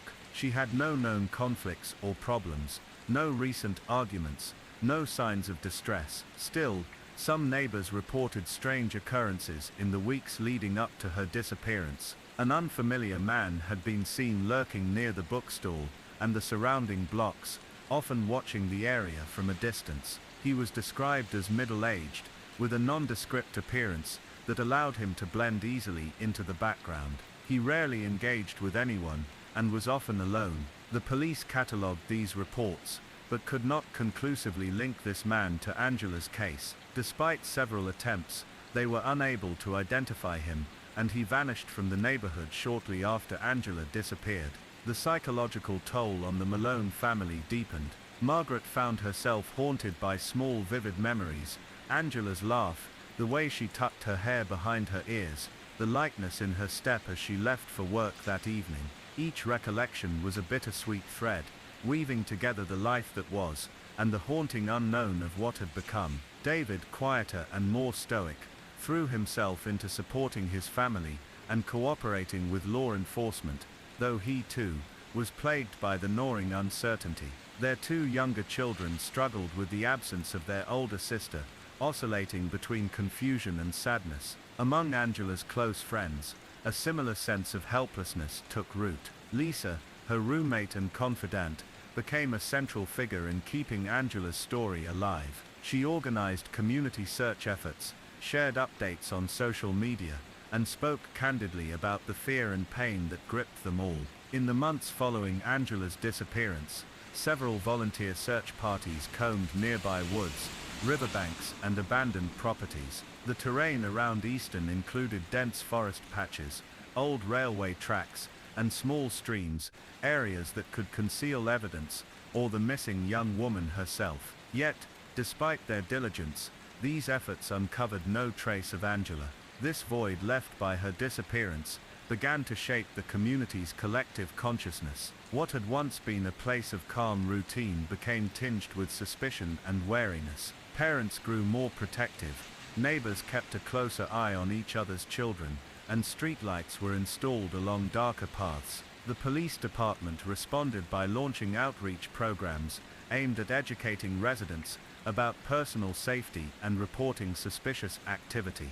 They also improved cooperation with state and federal agencies, recognizing the need for broader resources to tackle such complex cases. Inside the Malone household, the family's struggle with ambiguous loss was profound. Psychologists define ambiguous loss as the experience of losing someone physically absent but psychologically present, or vice versa, a condition marked by unresolved grief and trauma. Margaret described it as living in a constant state of waiting and not knowing. The family's grief was compounded by the inability to hold a funeral, to mark closure in the usual ways. Instead, they created small rituals to honor Angela's memory, lighting candles, releasing balloons on her birthday, and gathering with friends to share stories. These acts, while comforting, were also reminders of the painful gap left by her absence. Law enforcement continued to investigate potential leads, sometimes revisiting old evidence with new technologies. In one notable effort, forensic experts re-examined the black glove found near the wooded area by Angela's usual route. While the glove itself bore no DNA or fingerprints, advances in trace evidence analysis allowed investigators to search for microscopic fibers or materials. Though promising, these tests yielded no new breakthroughs. The case also drew the attention of national missing persons organizations, who provided support and raised awareness. Angela's story appeared in podcasts, newsletters, and local news features, appealing to anyone who might hold a clue. Yet, even as public interest sustained the search, the trail remained cold. Speculation and theories proliferated. Some suggested Angela had encountered someone who intended to harm her. Others wondered if she had run away or experienced a sudden mental health crisis. However, those close to her rejected these ideas, emphasizing her grounded personality and the lack of any prior signs. One theory that lingered concerned the mysterious man reported near the bookstore. Behavioral analysts proposed that he might have been a predator using quiet surveillance to identify potential victims. Such individuals often operate in the shadows, unnoticed and unreported, blending into everyday life. But without evidence, this theory remained just that, an unsettling possibility among many. Angela's disappearance also underscored the broader issue of missing persons cases, particularly those involving young women who vanish without a trace. In the United States, thousands of such cases exist, many unresolved for years or decades. For families and communities, this reality is a slow-burning trauma, an ongoing confrontation with loss, hope, and unanswered questions. As time moved forward, the Malone family's focus shifted toward advocacy and support. Margaret and David connected with other families of missing persons, sharing their experiences and providing mutual comfort. Lisa, too, became deeply involved in outreach, participating in public safety campaigns and efforts to improve law enforcement protocols for missing adults. These endeavors, while born from tragedy, became a source of purpose and connection. Angela's disappearance also sparked reflection within Easton about the importance of community vigilance and care. Town meetings frequently addressed issues of safety, lighting, and neighborhood watch programs. Yet, beneath these practical responses, lay a deeper, more somber realization that evil or misfortune can touch even the most serene places. The emotional landscape of Angela's story is complex, woven with threads of love, loss, hope, and despair. For those who loved her, the silence was a form of violence, a wound that refused to heal. For the town of Easton, it was a stark reminder of vulnerability and the limits of protection. For law enforcement, it was a case that tested the bounds of patience, resourcefulness, and the pursuit of justice amid scant clues. In many ways, Angela Malone's disappearance embodies the hardest truths about loss, that sometimes the answers evade us, and the pain lingers unresolved. Yet the story also reveals the resilience of those left behind, families, friends, and communities, who refuse to forget and continue to seek truth. The years following Angela Malone's disappearance stretched on with an unrelenting stillness that weighed heavily on everyone connected to her. Easton remained a town marked by quiet vigilance and sorrow, a place where the memory of a young woman who vanished without a trace hung like a gentle but persistent shadow. For her family, the passage of time was both a refuge and a torment, offering moments of peace, but never full release from the unresolved pain. Margaret and David Malone had gradually adapted to a new fragile normal. Their lives were shaped around the rhythms of hope and heartbreak. Each new lead or tip was a flicker of light, however faint, and each dead end a crushing reminder of what had been lost. The family's dedication to keeping Angela's story alive never wavered. Margaret, in particular, became a quiet pillar of strength in the community. She spoke at local events, advocating for improved missing persons protocols and greater awareness of how these cases affect families. David, more reserved, contributed by supporting search efforts and quietly helping other families in Easton who faced their own struggles. Their two younger children grew older in the shadow of their sister's absence. They remembered Angela through stories shared by their parents and the community's collective memory, a presence defined as much by what was missing as by the love that endured. For them, the loss was not just of a sibling, but of a sister's future. Milestones missed, voices never shared, a life abruptly halted. As the Malone family sought to find meaning and peace, the investigation into Angela's disappearance remained open, though increasingly complex. Technological advances brought renewed hope. Years after Angela vanished, cold case detectives revisited her case with new forensic tools, unavailable in 2008. One promising development came from advances in DNA technology. Investigators hoped to detect trace evidence on the black glove found near Angela's last known route, or in other items collected during initial searches. While previous testing had been inconclusive, cutting-edge methods aimed to identify microscopic cellular material or environmental DNA that might have gone unnoticed. Despite these efforts, results remained inconclusive. No definitive match emerged, leaving the case unresolved, but not forgotten. Another avenue explored was behavioral analysis and geographic profiling. Experts examined patterns of similar disappearances in the region, searching for connections that might reveal the presence of a serial offender or predator operating in the area. This led to cross-referencing other unsolved cases, with overlapping timelines and locations. While some similarities emerged, young women last seen near transit hubs or shopping areas, the lack of concrete evidence prevented any definitive links. The absence of physical evidence or witnesses capable of providing clear identification remained the central obstacle. The impact of this ambiguity on the Malone family was profound. Psychologists working with them spoke of the frozen grief that comes with ambiguous loss. Unlike traditional bereavement, where death is confirmed and mourning can proceed, ambiguous loss traps families in uncertainty, with no opportunity for closure. Margaret described this experience as a kind of paralysis, a holding pattern between hope and despair. This liminal state affected their ability to fully grieve, forcing them to carry a persistent emotional weight. To cope, the family embraced rituals and community connections that provided support and remembrance. Annual vigils were held in Easton, bringing together families of missing persons and concerned citizens. These gatherings were quiet, reflective moments of shared pain and solidarity, where candles flickered against the night and voices whispered names that must not be forgotten. Angela's story became a symbol of the countless others who disappeared into silence. Her name was etched on memorial walls and mentioned in national awareness campaigns focused on missing adults, an often overlooked group compared to missing children, yet equally vulnerable.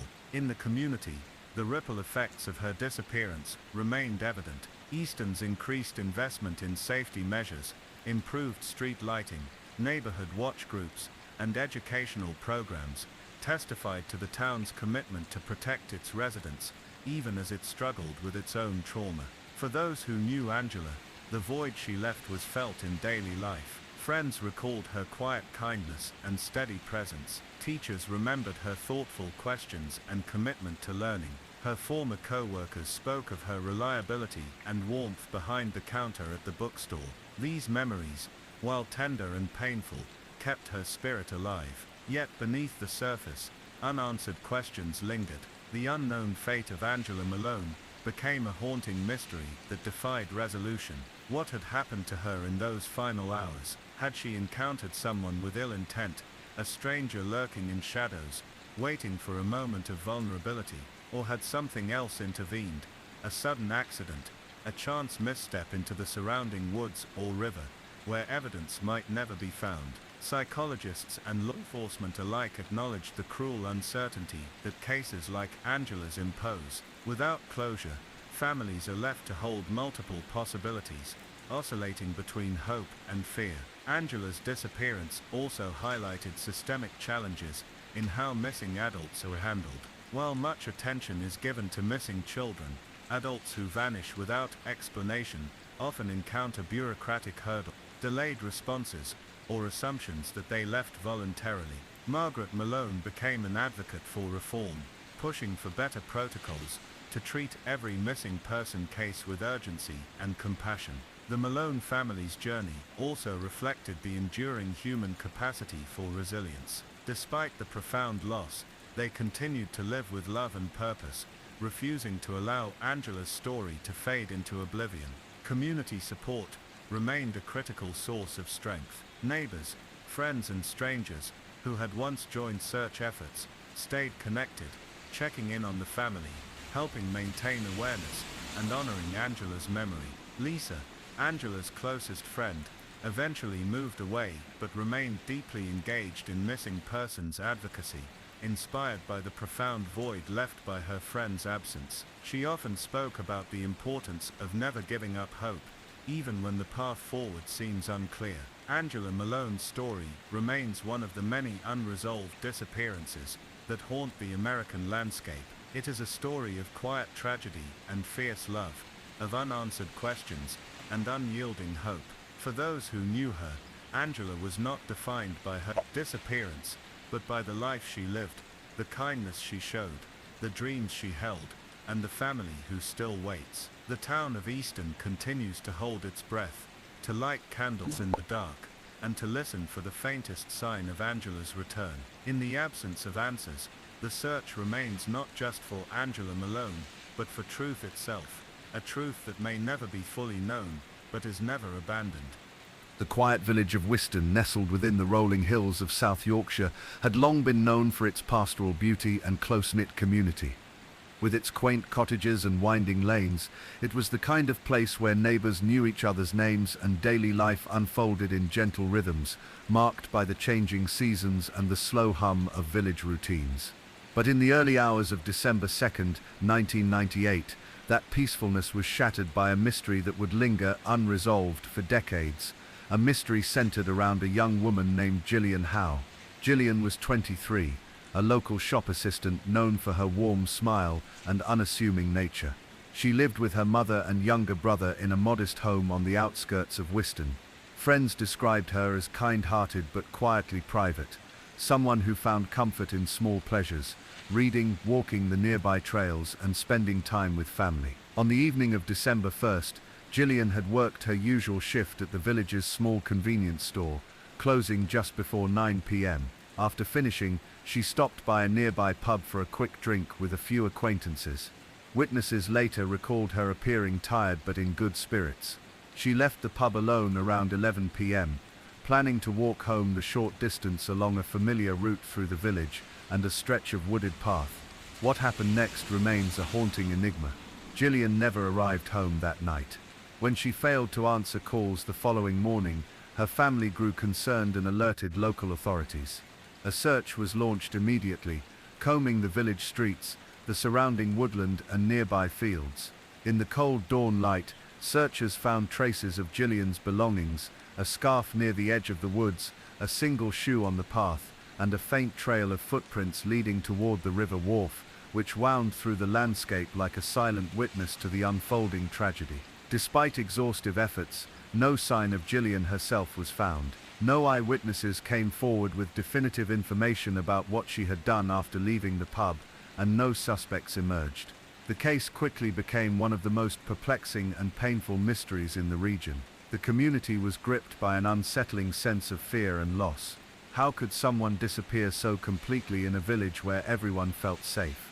The shock rippled through Whiston, casting a long shadow over its winter days and quiet nights. Local police kept the case open, but years passed with few new leads. Speculation and rumors surfaced. Some spoke of a possible abduction, others whispered about darker possibilities, but none could be confirmed. Theories ranged from a tragic accident to a calculated crime, but the absence of evidence left each conclusion fragile.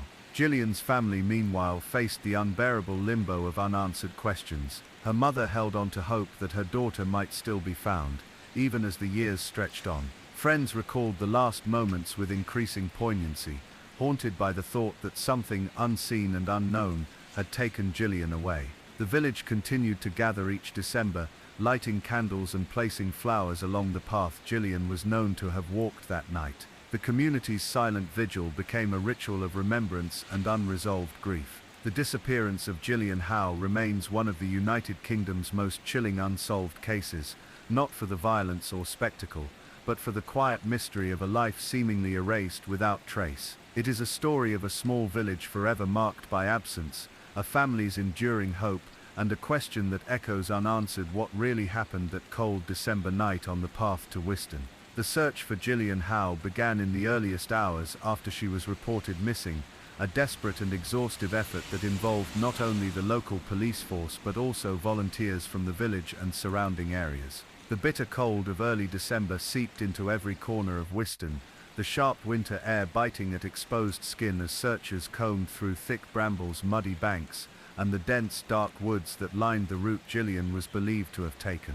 Each new discovery, however small, was met with a fragile hope that was soon tempered by the weight of uncertainty. The discovery of Jillian's scarf near the wood's edge suggested that she had at least made it part way along her path home. A single shoe found a few yards further on seemed to imply a sudden disturbance or struggle. Yet, beyond these faint clues, the trail grew cold. Witnesses were few and their memories fragmented.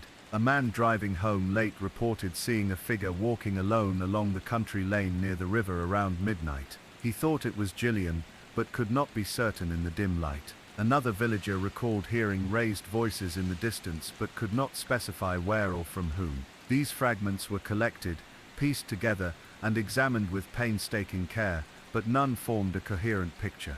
The police assembled a timeline based on known facts. Jillian left the pub alone at approximately 11 p.m., intending to walk home along a well-trodden path that usually took less than 20 minutes. She never arrived. The missing persons report was filed by her family early the next morning, and a search party mobilized swiftly. The nearby Wharf River, flowing quietly and cold, became an immediate focus of concern. Could Jillian have slipped or fallen into the water? Despite hours of searching with divers and rescue teams, the river yielded no sign of her. As days turned into weeks, the investigation widened in scope.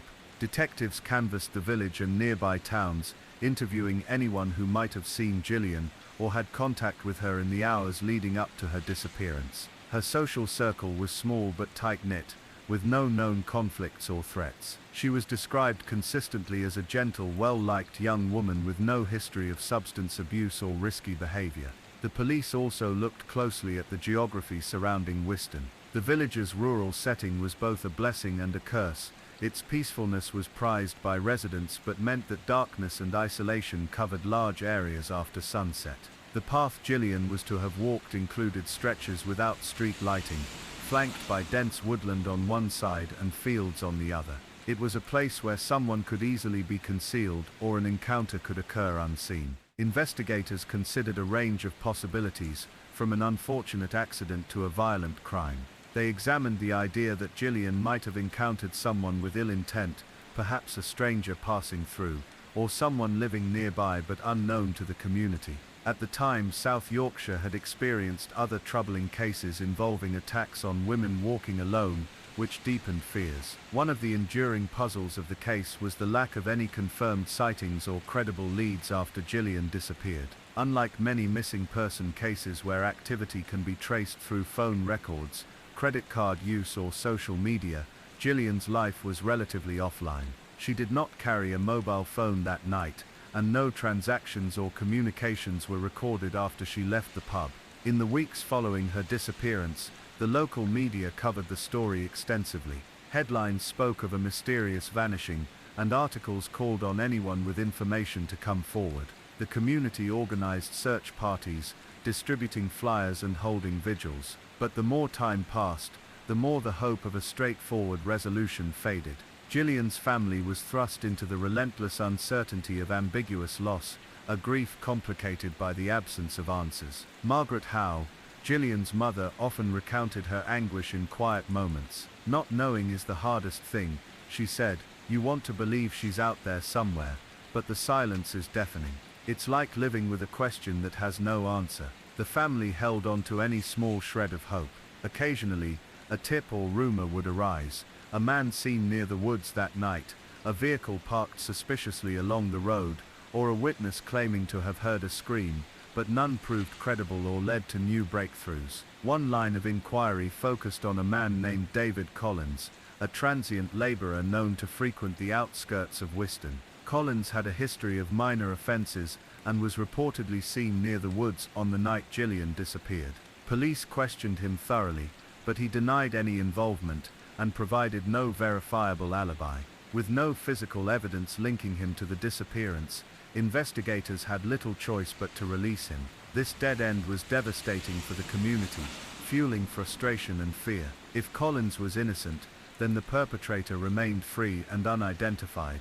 If guilty, they had managed to evade justice. The uncertainty was suffocating. As months passed, the police kept the case active but quiet. New forensic techniques were applied to the items collected early on, the scarf, the shoe, and the footprints, but the damp English winter had taken its toll, degrading possible evidence. Without DNA or fingerprints, the investigation depended heavily on witness testimony and circumstantial clues. In 2001, a breakthrough appeared almost by chance. A local dog walker discovered a small bundle wrapped in plastic under a bramble patch near the riverbank. It contained a few personal items, an earring, a bracelet, and a torn piece of fabric that were tentatively linked to Jillian. While this discovery rekindled hope, the items provided no new leads about her whereabouts or what had happened. Detectives considered the possibility that Jillian had been abducted and held somewhere else, perhaps even out of the county. Yet no ransom demands or communication were ever received. The possibility that she might have voluntarily left her life behind was also examined but deemed unlikely by those who knew her well. This ambiguity was particularly painful because it left open so many haunting questions. Had Jillian met a stranger on the dark path? Did she try to escape? Was she taken by force or misfortune? Was there a witness who chose silence? The psychological toll on her family was immense. Siblings and parents struggled to process a grief that refused closure. Therapists described their experience as a frozen state of mourning trapped between hope and despair, unable to fully let go or fully believe she might still return. Counselors worked with the family to develop coping strategies, encouraging small acts of remembrance and rituals that honored Jillian's life. They held on to memories of her laughter, her kindness, the way she had loved simple walks in the woods during brighter days. Community support remained vital. The people of Whiston rallied to the family's side, sharing stories of Jillian and keeping her name alive in conversations and local gatherings. School friends organized fundraisers for missing persons organizations, and the local church held annual services of remembrance. Despite the pain, Jillian's disappearance became a catalyst for awareness in South Yorkshire. Police departments reviewed protocols for missing adults, especially those without obvious risk factors. New partnerships were formed between local authorities and charities to improve responses and resources for families facing similar nightmares. Over the years, however, the weight of silence persisted. Some neighbors recalled seeing strange vehicles on the outskirts of the village at night, but no descriptions matched any suspect. The landscape itself seemed to guard its secrets. The dark woods, the meandering river and the cold winter nights all creating a backdrop of uncertainty. Jillian's story, rather than fading into obscurity, became a quiet reminder of the fragility of safety and the enduring power of unresolved loss. The mystery of what happened to her on that cold December night in 1998 remained as impenetrable as ever, a question hanging in the frosted air over Whiston. The passage of time often softens the edges of tragedy for many families, but in the case of Jillian Howe, it seemed only to deepen the mystery and compound the grief. Years moved forward, and yet the question of what truly happened on that winter's night in 1998 remained as elusive and haunting as ever. By the turn of the millennium, the initial urgency that propelled the search had long since ebbed, replaced by a quieter, more somber phase of investigation. The case was classified as a presumed missing person, with police officers regularly reviewing the files and following up on new leads that trickled in, no matter how small. Each lead was examined carefully. The faint hope that a fragment of new information might unlock the mystery persisted like a flickering candle in the dark. Throughout this time, Jillian's family carried the weight of her absence with profound resilience. Her mother, Margaret, often spoke about the emotional toll that uncertainty had exacted. "The hardest thing is living in limbo," she said in one interview years later. "When someone dies, there is pain, but there is also an end. With Jillian, it's like the story never finished." This feeling of unfinished narrative seemed to be shared by the entire village of Whiston, where Jillian's disappearance had left an indelible mark on the community's collective consciousness. For many residents, the cold winter night when Jillian vanished was remembered as a turning point, a fracture in the quiet rhythm of village life. Local efforts to keep her memory alive continued.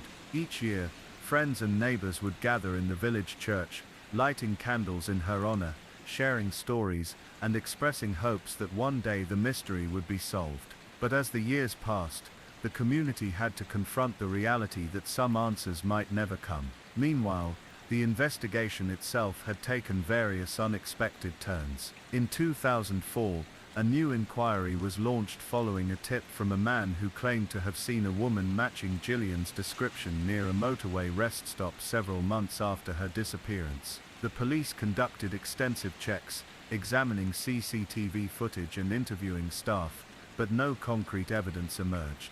The woman in question could not be identified, and the lead eventually went cold.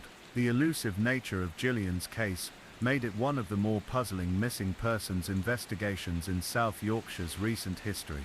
The lack of physical evidence meant that the police were unable to reconstruct a definitive timeline beyond her last known whereabouts. The area where she vanished, thickly wooded and uneven, offered countless hiding places and escape routes. The possibility that Jillian had encountered foul play remained high on the list of considerations. Reports from locals about suspicious behavior near the woods during the late 1990s had been sparse but noteworthy. Some recalled a man who often lingered on the outskirts of the village, whose presence was unsettling, but who had never been definitively connected to any crime. The police continued to pursue such leads cautiously, constrained by the limits of the evidence. Without physical proof, their efforts focused heavily on witness testimonies and re-examining any overlooked details from the original case files. One of the key challenges was the passage of time itself. Memories faded, people moved away, and the landscape of Whiston slowly changed. Some roads were rerouted, fields were developed, and the woods saw less frequent foot traffic. These changes complicated efforts to reconstruct the conditions of the night Jillian disappeared.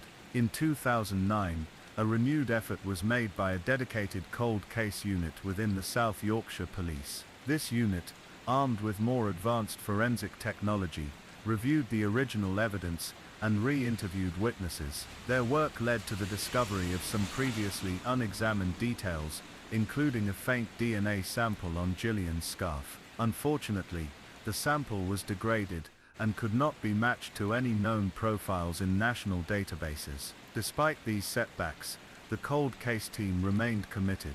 They understood the significance of even the smallest piece of evidence in unraveling such a deep mystery.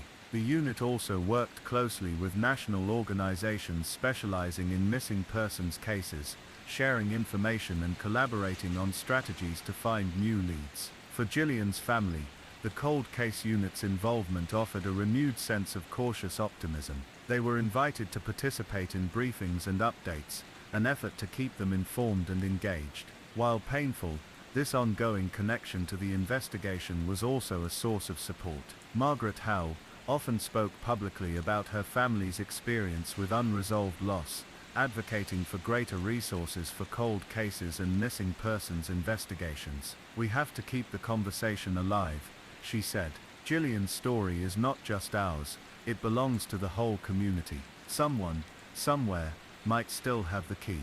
As the decade progressed, the community of Whiston remained vigilant. New neighbors were informed about Jillian's disappearance and encouraged to report anything unusual. Local schools included lessons on safety and awareness, using Jillian's story as a somber example of the importance of looking out for one another.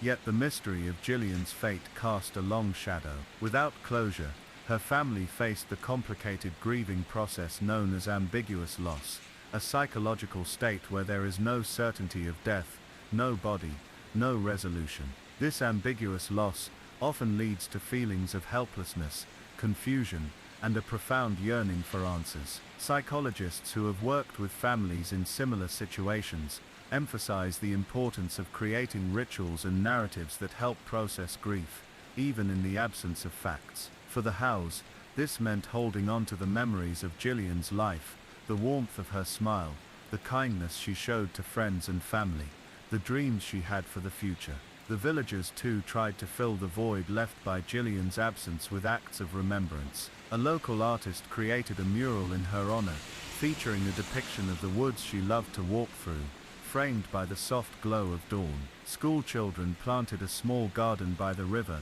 its blooms a living tribute to a young life forever interrupted. Despite these gestures, the core question remained unanswered: what truly happened to Jillian Howe on that cold December night? The theories were many, ranging from an accidental fall into the river to a calculated abduction by a stranger. Some speculated that she might have been the victim of a transient offender passing through the area, while others considered the possibility of a local perpetrator who had managed to stay hidden. The silence around these possibilities weighed heavily on everyone involved. The police officers who had worked the initial case spoke of frustration, of how the limits of evidence can halt even the most dedicated investigations. Sometimes, no matter how hard you look, the answers just don't come. One detective remarked in a rare interview. This reality underscored the complex nature of missing persons cases, especially those with few leads and no witnesses. Each day that passed without discovery felt like another door closing, another chapter lost to the fog of uncertainty. Yet even in the midst of this uncertainty, there was an undeniable thread of humanity that ran through the story. Jillian was not merely a missing person in a file, she was a daughter, a sister, a friend. Her absence was felt in the laughter that no longer echoed through the village pub, in the empty seat at family gatherings, in the quiet moments of reflection her loved ones endured. Her story also highlighted the deep emotional bonds that connect communities, the ways in which grief can unite strangers in shared sorrow. The people of Whiston, though forever marked by loss, found strength in their collective memory of Jillian. They refused to let her name fade quietly into history.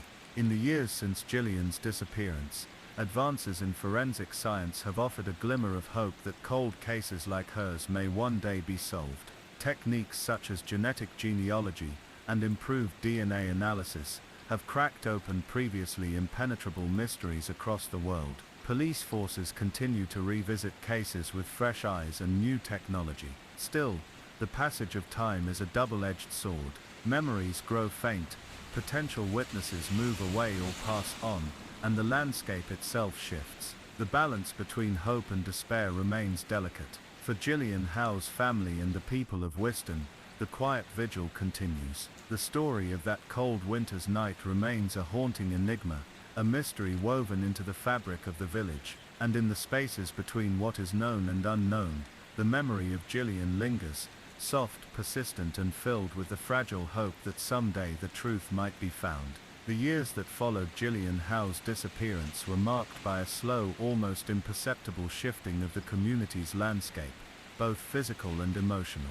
The seasons turned, children grew up, and the quiet village of Whiston changed in ways both subtle and profound. Yet beneath this surface of everyday life, the mystery of Jillian's fate remained a shadow that refused to lift, a question mark etched into the heart of those who knew her. The continued absence of answers forced Jillian's family into an agonizing balance between hope and resignation. It was a state of limbo that defied easy understanding, a grief suspended between the possibility that she might still be alive somewhere, and the cruel likelihood that she was gone. For Margaret Howe, Jillian's mother, this ambiguity became a constant companion. "You never stop waiting," she once said quietly. "Every phone ring could be the one. Every knock on the door fills you with hope, then fear." Margaret's strength became a cornerstone not just for her family, but for the entire community. Her tireless efforts to keep Jillian's story alive through local campaigns, media appearances, and outreach to law enforcement kept the case in the public eye. She worked closely with charities focused on missing persons, advocating for better resources and improved support systems for families in similar circumstances. Despite these efforts, the reality of the investigation remained frustratingly stagnant. The police continued to revisit the case periodically, running new forensic tests as technology advanced, yet each attempt to uncover fresh evidence met with silence. The woodland areas where Jillian was last seen remained a focus of sporadic searches, but nature's slow reclamation had obscured much of what might have been there. In 2012, a renewed search effort was prompted by a report from a local dog walker, who found a partially buried shoe near a small stream not far from the site where Jillian was last seen. The shoe was sent to forensic experts, but it was confirmed not to belong to Jillian. Though disappointing, the discovery reignited some interest in the case, reminding the public and investigators alike of the need to remain vigilant. Over time, the absence of definitive answers took its toll on the broader community as well. Whiston, once a village bustling with local events and close-knit ties, saw fewer gatherings focused on Jillian. The initial wave of grief and collective mourning gave way to a quieter, more personal sense of loss for many residents. Yet some aspects of Jillian's story continued to resonate deeply. Local folklore began to form around the mystery, with whispered tales of strange noises in the woods at night and sightings of a lone figure wandering near the riverbank. While some dismissed these stories as the product of imagination or grief, others found in them a way to keep Jillian's presence alive in their thoughts. Psychologists studying the impact of ambiguous loss have noted that communities often develop collective rituals to cope with unresolved tragedy. In Whiston, these took the form of small memorials, community walks, and moments of silence, acts that served to anchor the memory of Jillian amidst the uncertainty. Meanwhile, the Howe family faced the challenge of navigating their own paths forward while never letting go of the hope for closure. Jillian's younger brother Thomas, who was just a child at the time of her disappearance, grew into adulthood carrying the weight of his sister's absence. He spoke occasionally in interviews about the difficulty of living with unanswered questions, how it shaped his relationships, his trust in others, and his understanding of safety. "There's a hole that can't be filled," Thomas said, "but we try to live in a way that honors Jillian's memory, by being kind, by looking out for each other." That's what she would have wanted. This sentiment echoed through many who knew Jillian, revealing the deep human desire to find meaning in tragedy. Her story, while marked by loss, also inspired acts of compassion and solidarity within the village and beyond. In 2015, a new chapter in the investigation opened when advances in forensic genealogy offered a potential breakthrough. Police submitted the degraded DNA sample recovered from Jillian's scarf to a specialized lab capable of searching extended family trees and distant relatives. This cutting-edge technique had in other cases led to the identification of unknown victims or perpetrators. However, despite the hope generated by this development, no definitive match was found in Jillian's case. The limits of the DNA evidence, coupled with the passage of nearly 2 decades, meant that the trail remained cold. Even so, law enforcement remained committed to keeping Jillian's case active. Cold case detectives regularly reviewed the files, seeking patterns or overlooked connections. The hope was that one day, a new witness might come forward, or a piece of evidence might resurface, anything that could bring clarity to the years of silence. The ongoing attention also served to remind the public that missing persons cases are not static. They evolve with time, shaped by advances in technology, changes in investigative approaches, and shifts in societal awareness. Throughout it all, Jillian's family and community clung to memories that painted a fuller picture of her life. Jillian was remembered not as a victim, but as a young woman with dreams, laughter, and warmth. Friends recalled her kindness, her love of nature, and the way she brought light to the lives around her. One close friend shared a quiet moment of remembrance, describing Jillian as someone who saw the beauty in simple things: a walk through the woods, a sunset, a shared smile. These recollections offered a humanizing counterpoint to the grim facts of her disappearance, allowing her story to be told in terms of love and connection, rather than solely loss. The unresolved nature of Jillian's case continues to prompt reflection on broader issues related to missing persons investigations. The challenges of rural environments, the limits of forensic science, and the complexities of ambiguous loss underscore the difficulties faced by families and investigators alike. In Whiston, Jillian Howe's story remains woven into the fabric of the community, a haunting reminder of what can be lost in a moment, and how the search for truth can endure through years of silence. For those who knew her, the hope remains quiet, persistent and unwavering, that one day, the mystery will be solved, and Jillian will finally come home.